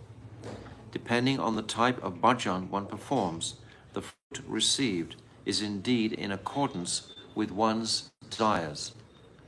So this is important for us to appreciate, that it's never all one, as we've spoken before. This is really opening out the absolute variegated nature of the Lord, the variety of the Lord himself and of all the living entities. All are individual. So we've said this repeatedly. Because this is what the text is lending. This is what the commentaries are lending. Some learned persons have interpreted the phrase Manusya Partha Sarvashaha in this verse to mean that no matter what form one's worship takes, since all are on the path of worshipping Bhagavan, the Lord will give the same result to all. So many religions say this. So many philosophers are saying that. This conception is completely erroneous. Srimad Bhagavatam and other scriptures have thoroughly refuted the foolish theory that the deluded materialists, kamis, the speculators, jnanis, and the pure devotees, premi bhaktas, will ultimately arrive at the same destination. Wouldn't that be really boring, so to speak, for Krishna? Tedious. Like for example, the famous all rivers lead to the ocean. All rivers lead to the ocean. Yes, this is the analogy that they always use. So we're performing our devotional service and we think that everything is going to lead into that single place. But here, the variety is being emphasized so many times, so many pages we're hearing this. So we'll arrive at the same destination. Further on, Srimad Bhagavad Gita 9:25 states, Yanti devavrata devan pitran yanti pitravrataha bhutani yanti bhutejya yanti madhyajinopimam. those who worship the demigods will go to the demigods. Those who worship ghosts and spirits will take birth among such beings. Those who worship ancestors go to the ancestors, and those who worship me will come to me. In the above-mentioned verse, Bhagavan says, with whatever mood one surrenders to me, I reciprocate in a like manner. Factually, it is me alone whom everyone is worshipping. Truly, I am the topmost and only valid goal of all conceptions. But not the practitioners don't all reach the same conclusion. The pure devotees receive the ultimate bliss of eternal service to my transcendental person in the supreme abode. The impersonalists destroy their very selves through the attainment of nirvana mukti, liberation characterized by the cessation of material existence, in impersonal Brahman effulgence. For the Sunyavadis, voidists, I manifest myself as emptiness and nullify their very existence as well. For the gross materialist attached to manna, I cover their soul and make their consciousnesses like dull matter, and they attain me in the form of matter. In the yogi, in the form of matter, that means the form of a material body.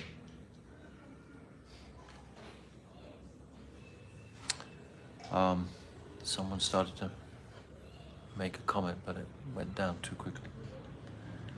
I manifest myself as the Supreme Lord and offer them all types of opulences in the form of various yogic perfections and liberation. That's in the yogi's case. According to the various types of faith, I sometimes give them birth in a perishable body. In this way, I manifest myself as everything, and it is only I who am attained by all these different practitioners. However, one should understand that out of all these attainments, service to me is supreme. Certainly the many paths followed by humanity all lead exclusively to me. So unless that ingredient of bhakti, devotion, is actually put in the sakamas, like Dhruva Maharaj was practicing sakam, he wanted a position higher than his great-grandfather, higher than even Lord Brahma. He desired that. So he had that, but he had to perform bhakti to Krishna. He was meditating on Krishna, as Narad had instructed him to do. So even the bhakti of the jnanis has to be there for them to achieve their desired destination.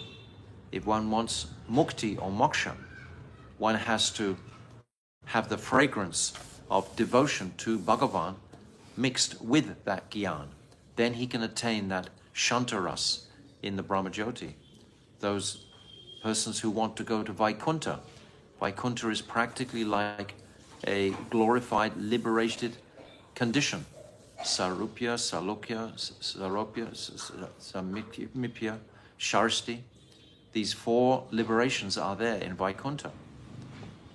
So only those devotees who want unalloyed service to Sri Krishna can be elevated to Goloka Vrindavan, to want to please Krishna in Goloka Vrindavan. So this is what we're hearing about. 891.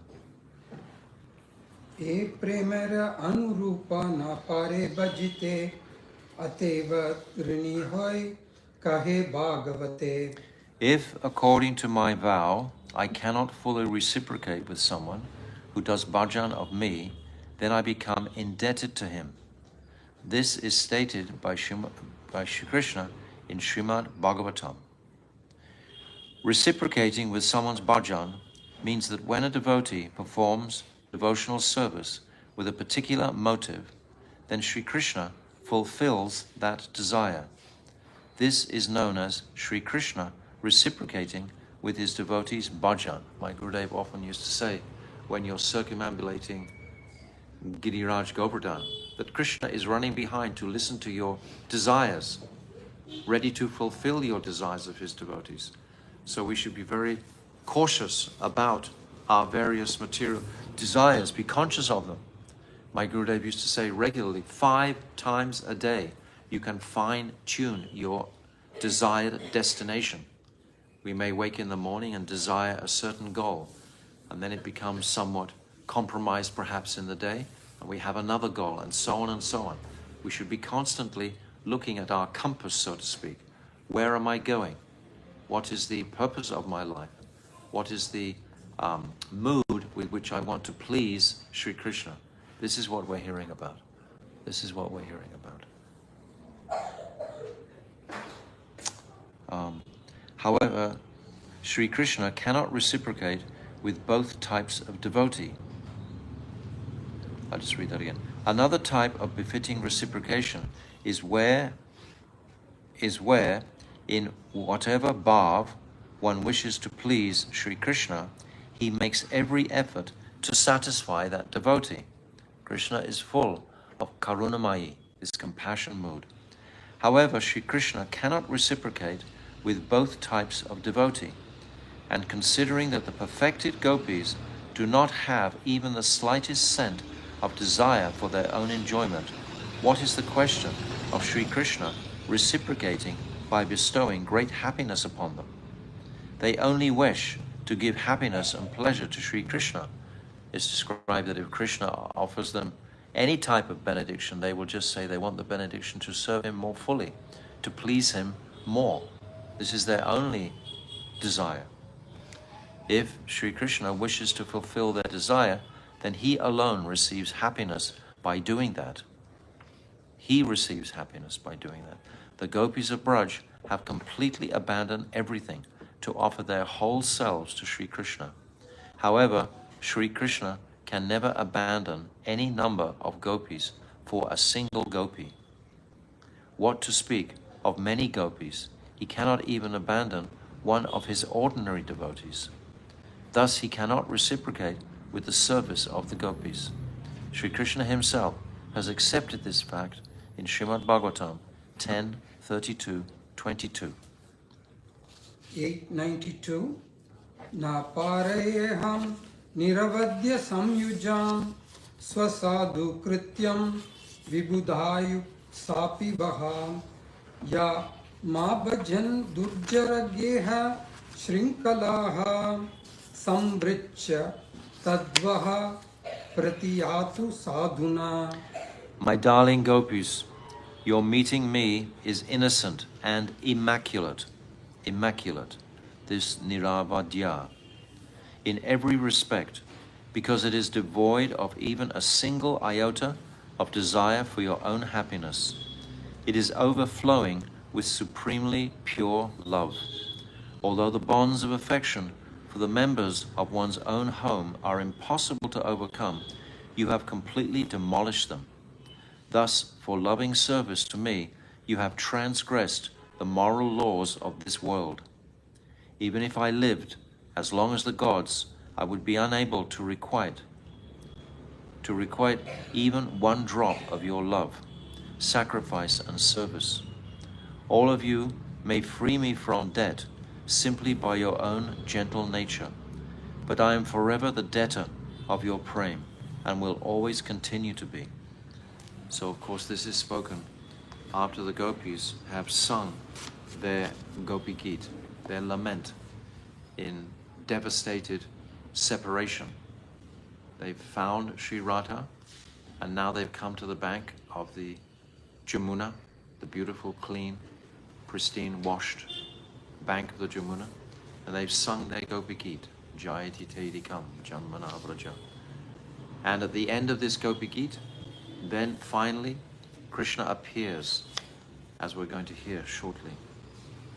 And he says this verse to them, Na paryeham niravadya samyujam. And this melts the gopis' hearts, that Krishna should say like this. Because actually they began to harbor some misgivings towards Krishna, which will be explained in a minute. The quality that makes this Kanta Prem the most excellent is that only in this ras has Sri Krishna allowed himself to fall into debt. This Prem Madhuri of the gopis is the axle, and Sri Krishna is the wheel upon that axle, resting and rotating upon that central object. If one removes the axle or the gopis from the wheel, Sri Krishna, then he becomes nirvishesh, or featureless, impersonal, in the sense that he can do nothing. The sentiments of the gopis are the cause of the increase in Krishna's beauty. So we understand from Radha Tattva how Krishna is completely independent, svatantrata. He's totally has free will, sva-icha mayata. He has these qualities himself. He's completely atmaram aptakam. And yet Radha Tattva, Shakti Tattva, is resting on him. So this is the example. If that Radha Tattva is not there, where is Krishna's increased bliss going to manifest? Krishna's already in bliss, but his increased bliss, because the nature of prema, it must be ecstatic, not static. It would be somewhat static, like nirvishesh Brahm, if that Shakti Tattva was not manifesting as the gopis to increase Krishna's bliss. So this is the position of the gopis. They are the manifestation. They're all manifesting from Sri Radha's Kaya Vyuha. We said this a number of times. So every atom of the gopis' existence contains the same desire, the same ingredient as Sri Radhika's, just to satisfy Krishna's calm, to please Krishna. They all have the same nature, their desire to please Krishna. Why and when did Sri Krishna become indebted to the gopis? The reply is that when Rasa Leela was going on, the other gopis developed pride in their own good fortune, and the daughter of Sri Vrishabhana Maharaj, Sri Radha, became sulky. To establish in this world the super excellence of Sri Radhika's mood of separation, and also in order for Sri Krishna to directly taste and hear the nectar of Sri Radha and the other gopis, talks in separation from him, he disappeared from the Ras Leela. There are so many reasons why he disappeared, but my Gurudev is giving this reason at this point.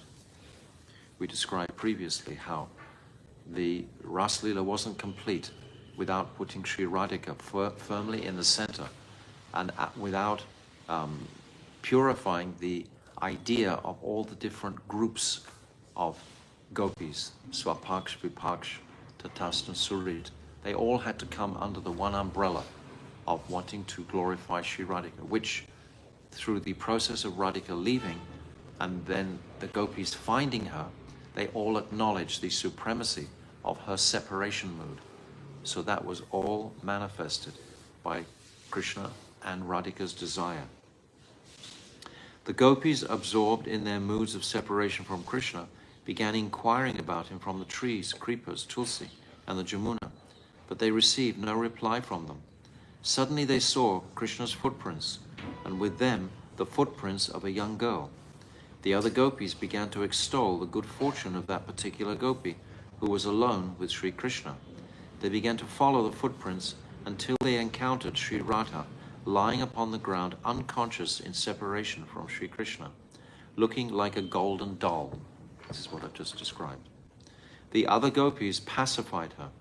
After this, all the gopis gathered together on the banks of the river Jamuna in like-minded groups, and while weeping, they began kirtan in like-minded groups. Now they're all on the same page.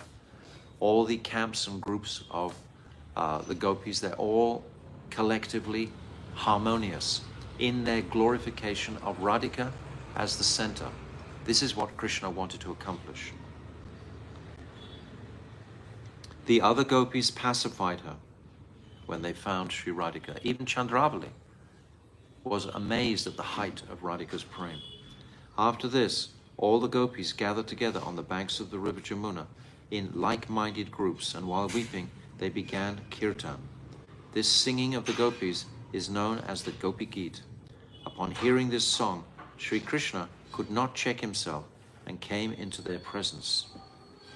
And that's when he speaks this verse, Na pariyeham nirabhadyam. All the gopis took their veils, which were covered with kumkum, from their breasts, and laying them upon the ground, they prepared a seat for him, on which he was seated. My Gurudev describes, they actually made many seats, because Srila Vishwanath Chakravarti Thakur has described in his commentary, there were as many as 3 billion gopis. 3 billion gopis. So these veils are very, very thin. And because so many of them mounted up, veil after veil, it became like a beautiful heart seat of the gopis. So they offered these veiled seats to Krishna. So he sits down in their presence, and they're all close to him. 300 billion. We can't even imagine 1 million people.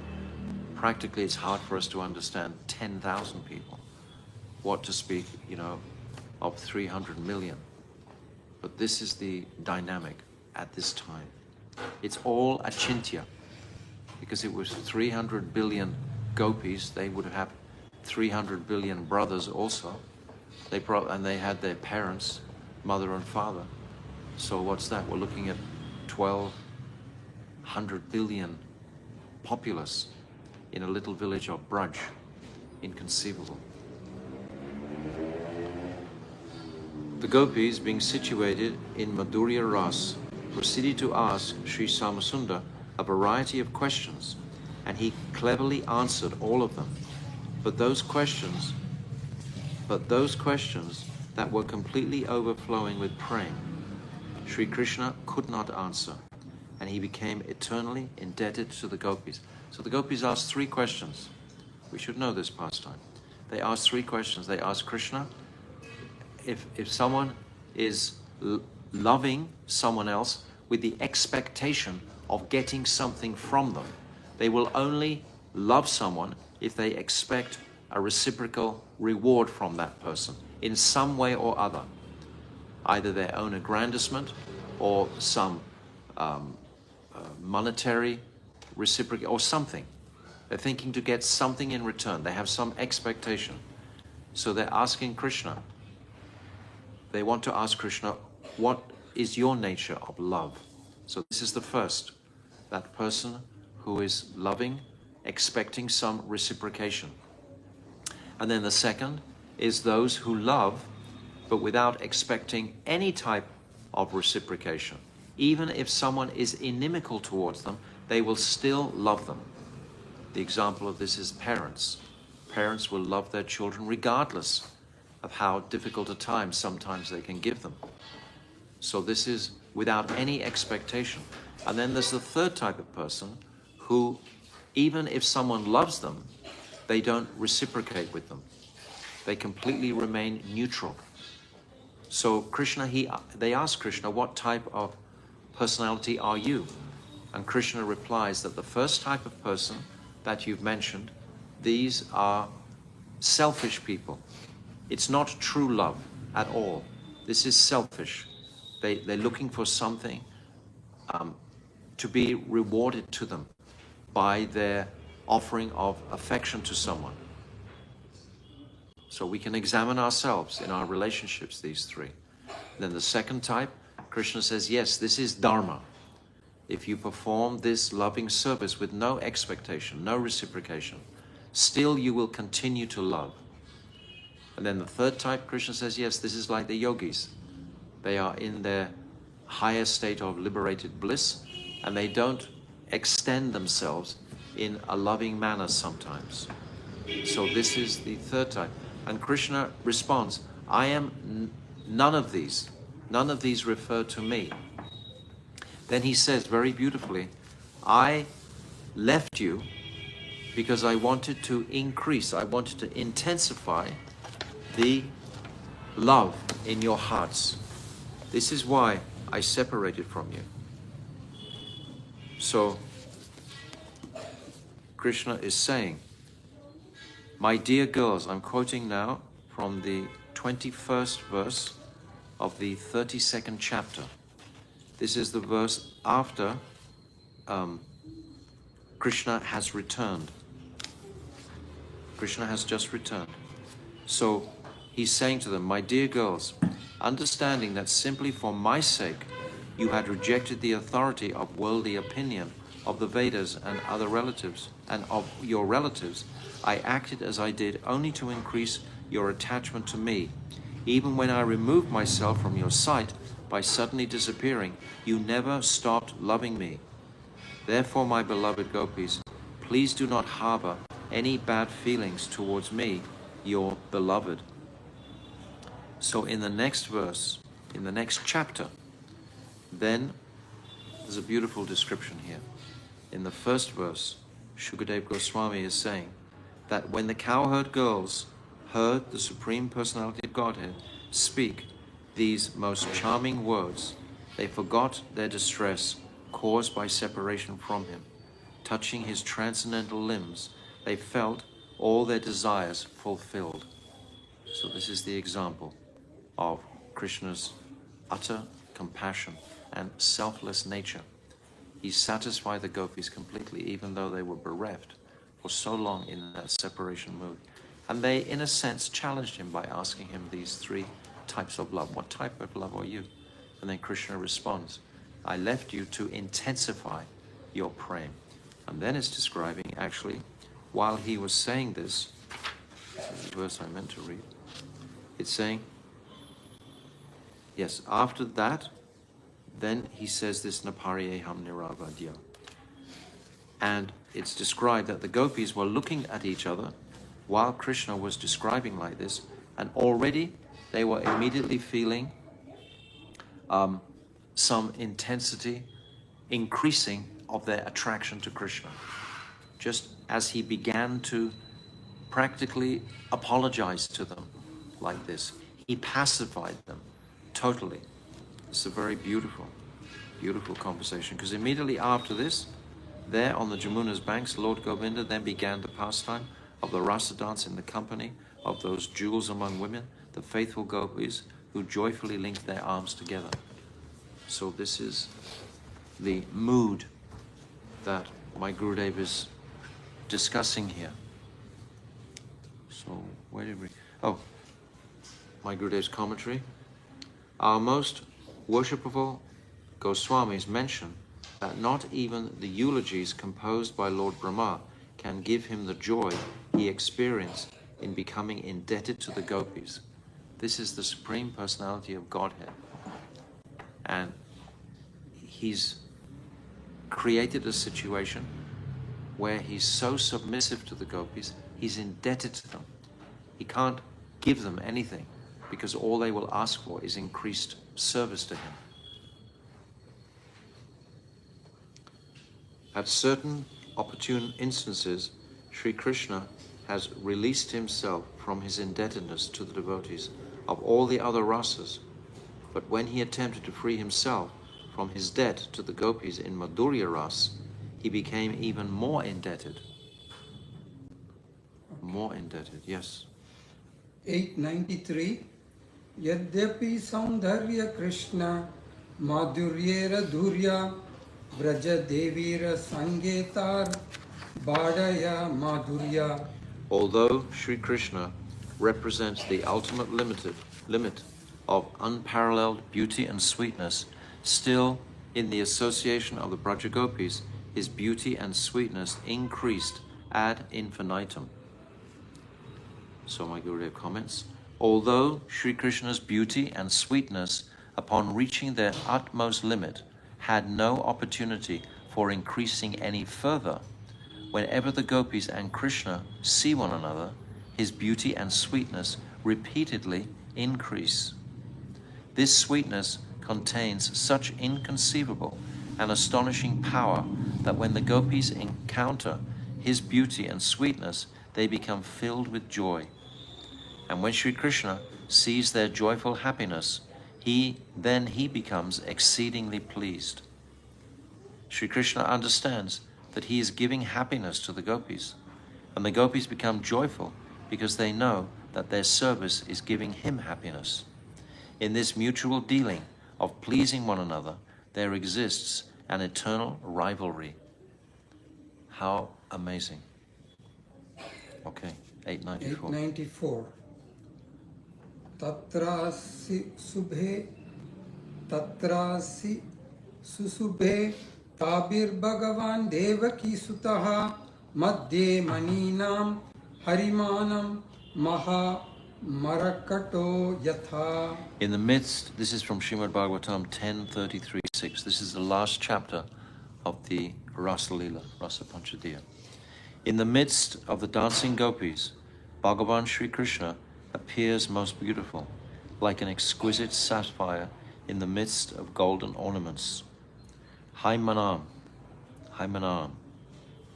looking like a jewel encrusted in a golden necklace. Maha Marakata, a brilliant blue sapphire. Marakata, a brilliant blue sapphire. The gopis resemble golden beads, and Sri Krishna, due to his dark bodily effulgence, appears like a blue sapphire. Madhye maninam yatha, as a blue sapphire appears beautiful when set in a golden necklace, so the sapphire-like Sri Krishna is exquisite when surrounded by the golden ornament like gopis. Tatra Shushubhi. While Maharas was going on, both Sri Krishna surrounded by the gopis and the gopis surrounded by Sri Krishna appeared extraordinarily beautiful. In fact, Sri Krishna's natural beauty and sweetness were unparalleled, but being in the presence of his special associates, his beauty and sweetness increased. Only amidst the beauty of the gopis does he reveal the summit of his beauty and sweetness. So now we're getting to the core of the answer that Mahaprabhu is seeking. This must be the highest ultimate truth. When Sri Krishna went to Dwarka, he experienced complete absorption in the emotions of Braj and went mad. When Lord Brahma saw him in this condition, he created another Vrindavan named Nava Vrindavan to revive him from his internal state. While he was in Nava Vrindavan, he looked upon the statue of the daughter of Sri Vrishabhana Maharaj, surrounded by her friends. At that time, his nature as the very charmer of Cupid himself was enhanced even more. When Padma, Kamsa's mother, saw this form, she could not check herself, and in Kantabhav she ran towards Sri Krishna. Finally, Mother Rohini caught hold of her. This Padma, she's like, the little puggly, little not balanced. Mother of Kamsa. She was actually attacked by a demon to give birth to Kamsa. Her son, she's the wife of Ugrasen, This is the wife of the king, Ugrasen. But she's always previously complaining about the Brijbasis, because the Brijbasis kept Krishna in their presence for so long. Finally, Mother Rohini caught hold of her. Bhagavan, you can say. Aishwaryasya samagrasya viryasya yasashasriyaha jnana vairagya yo chaiva sannam bhaga itingana. Sri Bhagavan is the supreme truth, Paramatattva, who is fully endowed with 6 inconceivable qualities: complete wealth, strength, fame, beauty, knowledge, and renunciation.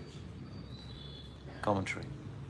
Regarding the incarnations, some are portions of Karnadakshayi, Mahavishnu, Vishnu lying on the causal ocean, and others are empowered incarnations.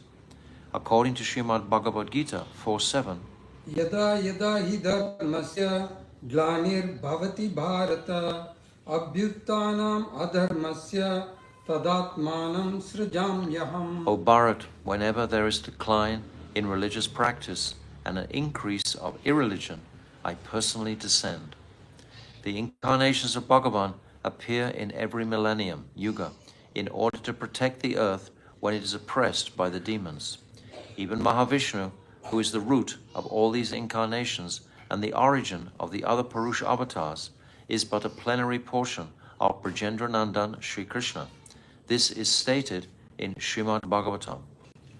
Yete cham sakala pumsa krishnastu bhagavan swayam indrari vyakulam lokam mrudayanti yuge yuge. This is from the first canto, 3rd chapter, 28th verse. At this point, a question may arise.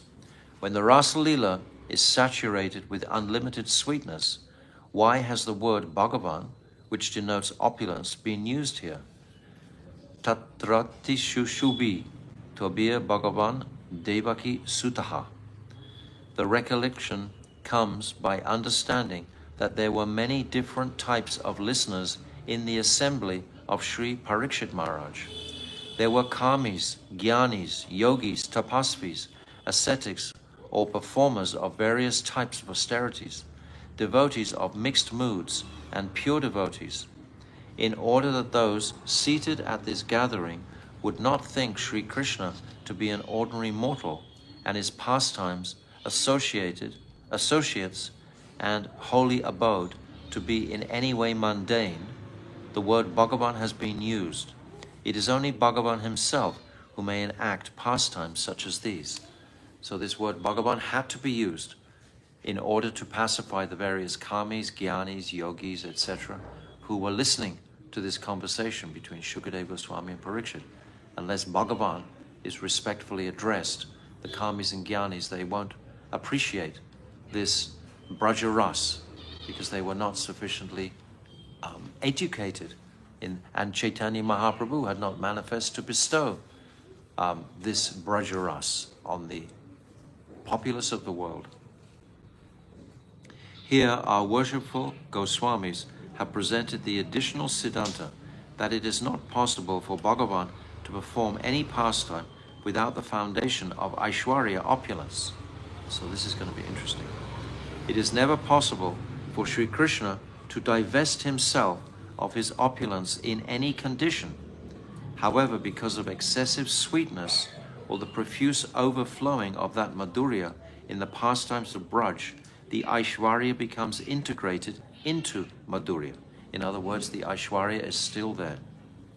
Thus, in order to temper or pacify unqualified persons, opulence is sometimes shown, but then it immediately becomes hidden once more, just as a blade of grass in a large pot of boiling milk may be seen for a moment before again being submerged in the unlimited ocean of sweetness.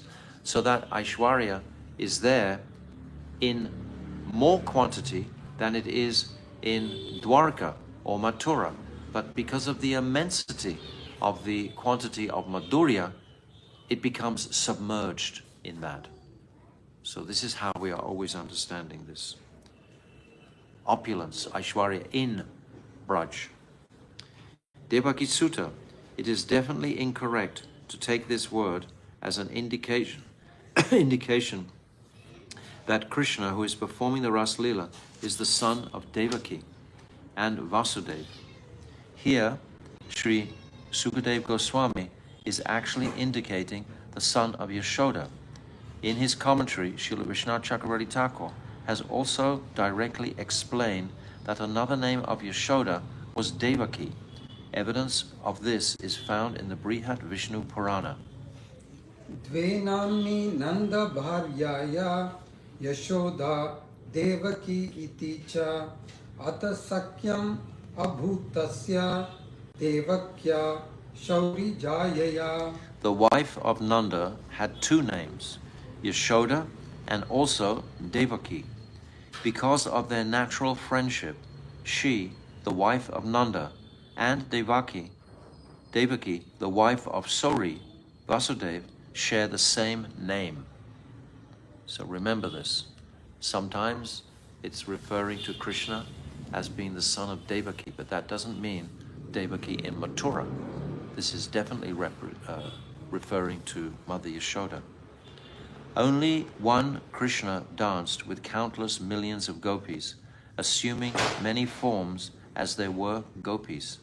It is also stated that Sri Krishna danced with such velocity that just as the whirling of a burning torch is in a complete circle, gives the appearance of an unbroken circle of fire, he appeared simultaneously at the side of each of the countless gopis, which is remarkable because he was adjusting their dresses, wiping the perspiration from them, sometimes tying their anklet together. He was touching them, embracing them, and so on. At the same time, it's only one swirling around. Otherwise, it would break the idea of, if Krishna expanded, that would put the whole Ras Leela into an Aishwarya conception, which it's not. It's fully Madhurya. But Krishna has the achintya ability to spin around so fast, simultaneously interacting as if he was there with each gopi at the same time for the performance of the rasa. So this is Krishna's opulence. At the same time, it's being covered by Madhurya. 895 Prabhu kahe ye sadhyavadi sunishchaya kripa kori kaha yadi aage kichu hai. Srimad Mahaprabhu replied, this conclusion that Kanta Prem is certainly the highest limit of perfection is incontrovertible. However, Sri Rai, please speak more if there is something else. So he's reached the limit, but now he's asking Rai Ramananda if there's anything more.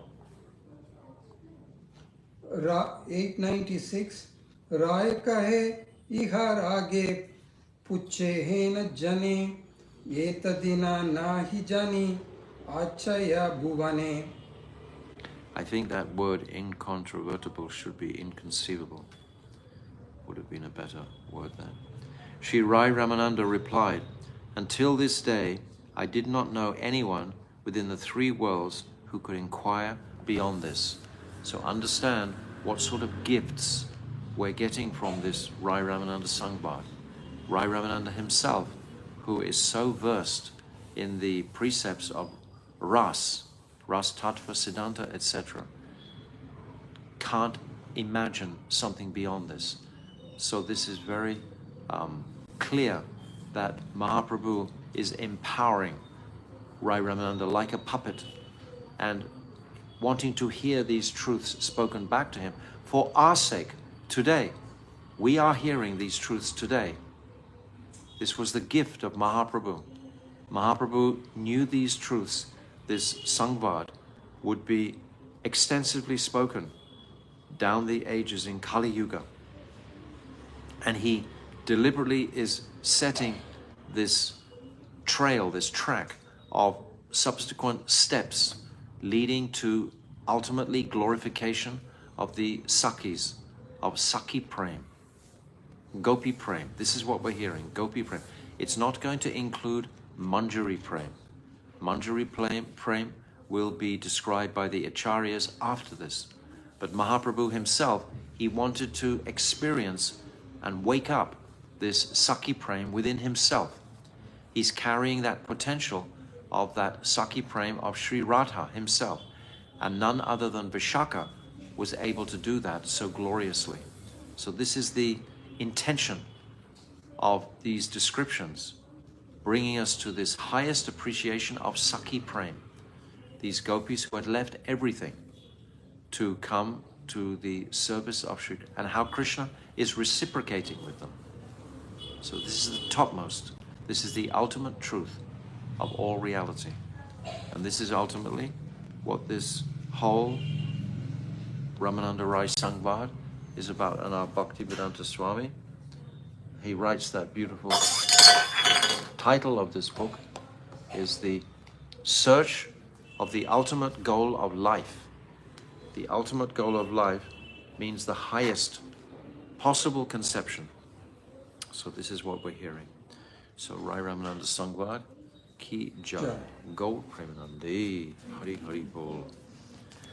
Hare Krishna, Krishna Krishna, Hare Hare, Hare Rama, Rama Rama, Hare Hare, Hare Krishna, Krishna Krishna, Hare Hare, Hare Rama, Rama Rama, Hare Hare, Hare Krishna, Krishna Krishna, Hare Hare, Hare Rama, Rama Rama, Nitai Gaura Hari Bol, Hari Bol, Hari Bol, Gaura Hari Bol, Nitai Gaura Hari Bol, Hari Bol, Hari Bol, Gaura Hari Bol. Go Premanande, Hari Hari Bol.